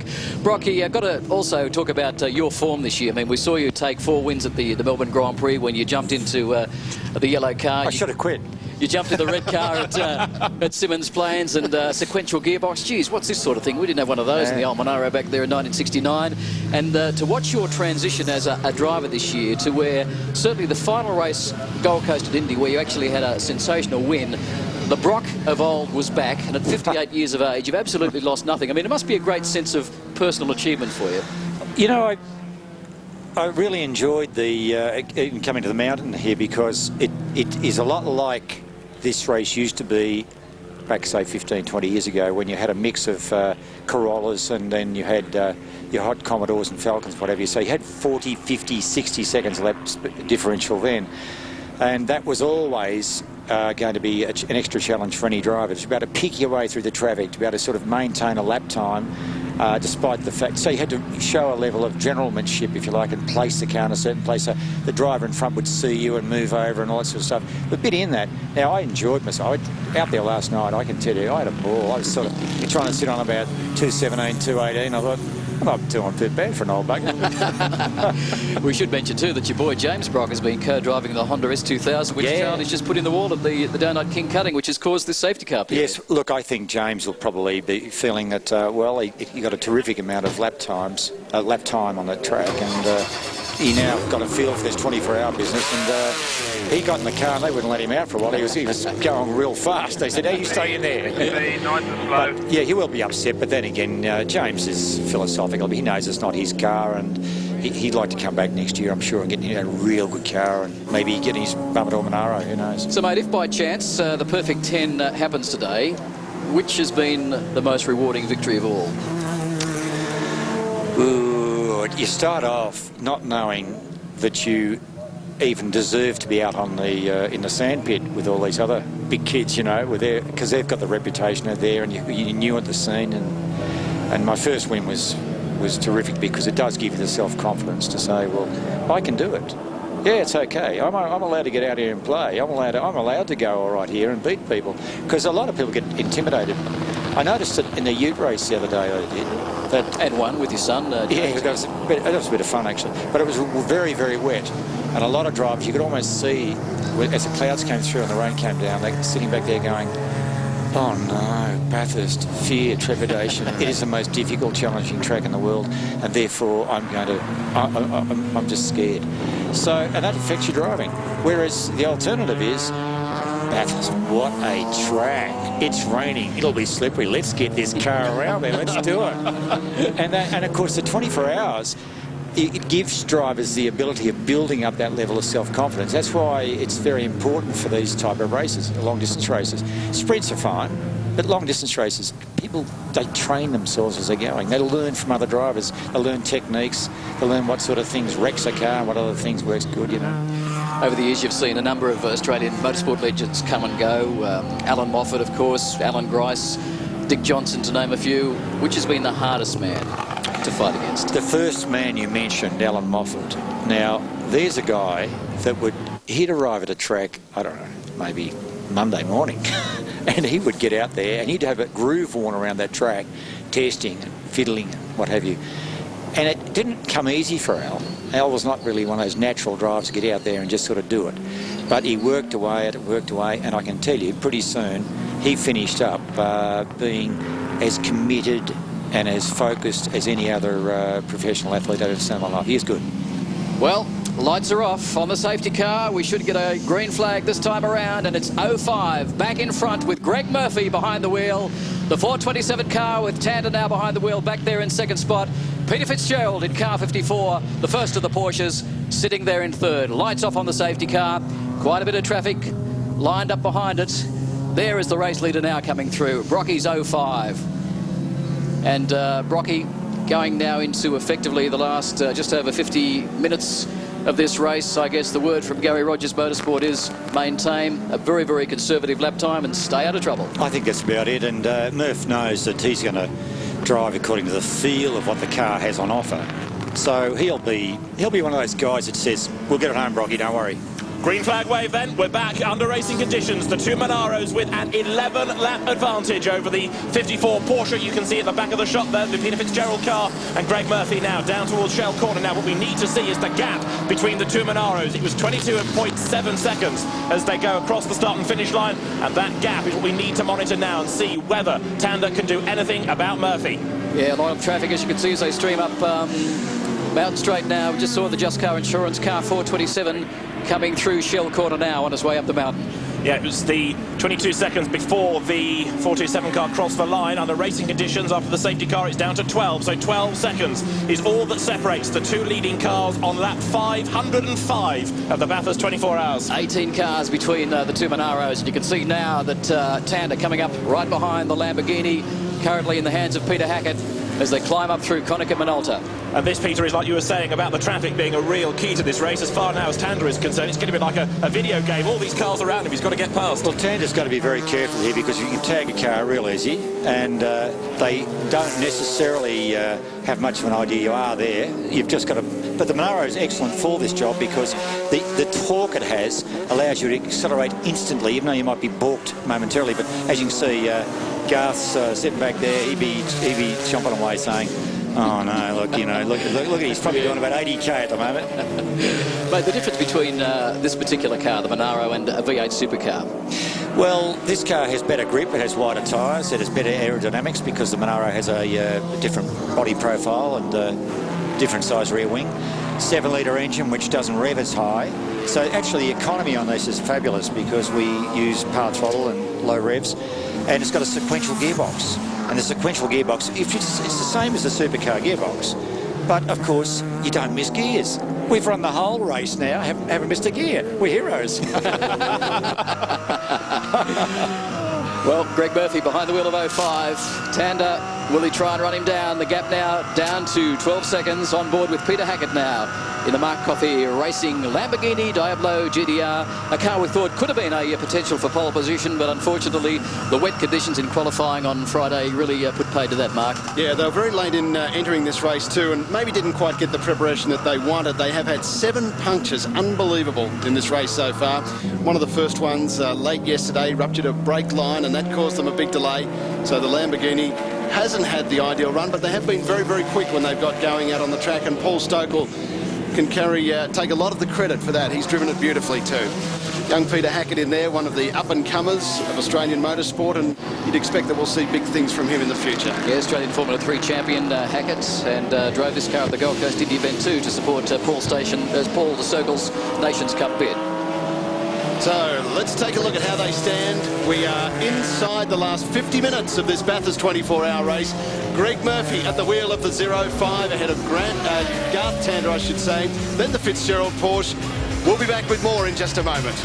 We are back live now with the Porsche. That was just work going on with the diff pump on the Monaro from a few minutes ago, and that's the situation. 05 Brocky's Monaro leading the way at the moment. Line continues to roar on the mountain. As you can see, it's Murphy from Tander. The gap 18.2 seconds at the moment. Peter Fitzgerald in the Falcon Tyres Porsche still in the top 3 from Olsen. Pierce in the Mosler. Tony Quinn, the VIP Pet Foods car, second in class. 6th outright from Peter Floyd. In 9th place, Peter Hackett in the Lamborghini. Rick Bates now 10th. And just looking at the gap between the two leading Monaros, it was 22.2 seconds. Then it was 18.2. And now it is 14.4. Make no mistake about this. Tander is going after Murph. Class E leader Colin Osborne. Then Craig Dean. Berwick Linton dropping back through the timing chart. Kovac's probably out after that crash. McElroy doing well too in the BA Turbo from Charter. BJ Angelo, Neil, Luff, Palmer. Tremendous class race here at Mount Panorama. 4 different classes that make up this year's Bathurst 24-hour endurance races, and a number of high-profile failures too. The Ferrari 360 GT of David Brabham's and Montermini's out with a blown engine. The BMW M3 GDR of John Bowers out after a crash. We'll talk about that in a moment, Peter. The Morgan, of course, out with a BMW blown engine, unfortunately. Now, apparently they can change the engine in the Morgan, but it takes some 12 hours. And being a car made of aluminium and wood, you need 3 mechanics and 2 carpenters to do the job. 45 minutes to go in this year's Bathurst 24-hour race. And the weather's been kind. We've seen it all here. We've had thunderstorms and lightning. At the moment, we have beautiful sunshine soaking Mount Panorama for these final 45 minutes. And as Brocky's told us already, anything could happen. This is far from a foregone conclusion. Even within the 2 Monaros up front, they're still sorting it out. Tony Quinn in the VIP Pet Food Sunrise 7 Porsche. Gee, these guys have had a great run too. And one small problem during the night where they had a fuel filter problem. When Grant Denyer was behind the wheel, they couldn't get the car to rev over 6,500 RPM. They brought it in, filled it with fuel, fixed the problem for a while. Eventually came in, changed the whole fuel tank, dropped from 1st to 2nd in the class, but now continue to look at the lap times. I mean, Quinny's doing his 2:23s, and they've had a tremendous run. They got away pretty lightly, though, from that scare early on in the race. It was this Porsche, remember, that clashed with Robert Brooks' BMW, put the BMW in the wall and out of the race. That car escaped pretty much damage-free and has gone well ever since, apart from, as you say, that one mechanical drama in the night. Little brush during the wall, or during, I should say, the night when the downpour came, and Tony on slicks at about 30 kilometres per hour crunched the wall, folded in the right-hand rear guard over the tyre. They brought it in, pulled it out, and no further damage. But I guess, Peter Brock, the changing conditions this weekend, I mean, we always know Mount Panorama throws up, you know, so much over the years, but, you know, so many different changing weather conditions from, as Tony Quinn waves to the camera, from, you know, greasy tracks, dry tracks, absolute torrential downpour. Mark Brett just saying it's been very kind to us. It's been kind to everyone. It's been kind to the farmers. It's been kind, hasn't it? We've had a bit of everything. So it's it has been difficult. Do you know what? I haven't jagged, except for warm-up on Saturday morning, which I did, and the Monaro was sensational in the wet, I can tell you. I haven't jagged for a wet lap in the race. Murph's got just about the whole lot. He said, I know what you're doing, Brock, but this is not good. Ben Hastings behind the wheel of car 60. This is the Wayne Boatwright Subaru. It's currently running 3rd in its class. Ben Hastings doing a great job too. These guys have had a fairly trouble-free run. Scotty Anderson has prepared a car. They had actually quite a significant pit fire overnight with this car when the car blew a turbo, and they had foam everywhere, had replaced the turbo, but they've managed to climb back through the field and finish at least what looks like a podium finish. And I guess that's one of the great things about a 24-hour race, Brocky. Most cars have some sort of problem. It's the size of the problem that at the end of the day makes the difference. The words you use for 24-hour racing, as you would for long-distance rallying, etc., you know, the desert-type stuff, is commitment. Never give in. Never, ever give in. Have a go at it. Get it going again. You never know what's around the corner. And the great thing about 24-hour racing, of course, is people actually arrive there thinking the biggest competitor I've got is ourselves getting this car around that track for 24 hours. I start forgetting about the opposition after a while. Well, Brocky, thanks for joining us in commentary. It's been absolutely fantastic to have you here. Congratulations to Gary Rogers Motorsport on a tremendous weekend. Let's hope it is Brocky's perfect 10. Well, we love it. Thanks. Well, the Kiwis might have been out in the semi-finals of Rugby World Cup 2003, but they are going all the way here at Mount Panorama in the Bathurst 24-hour. This is the Class F car, the Toyota Altezza of Barry Tomlinson, Bruce Tomlinson, Andrew Neil and Mike Eadie. And they're looking pretty good here at the moment.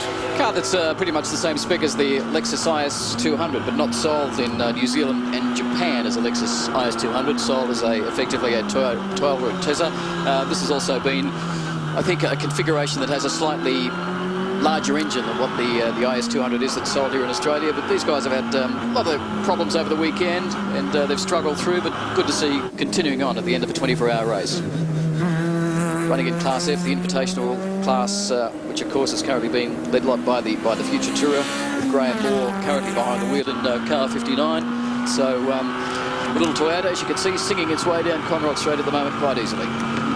We're on lap 511 now. The gap between Murphy and Tander, 1 and 2, is 9.9 seconds. And we've been watching this gap coming down from 22 seconds to 18 to 14, 13, 10, and now 9.9 seconds, separating the top two cars.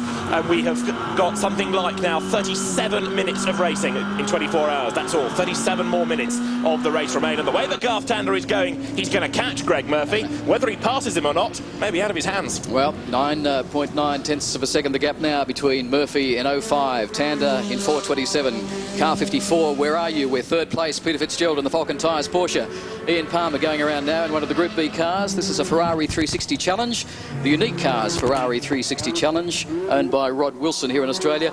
They've had a pretty trouble-free run mechanically, but they actually crunched the wall in the middle of the night and spent 4 hours in the NRMA Smash Repair pit bay repairing the car.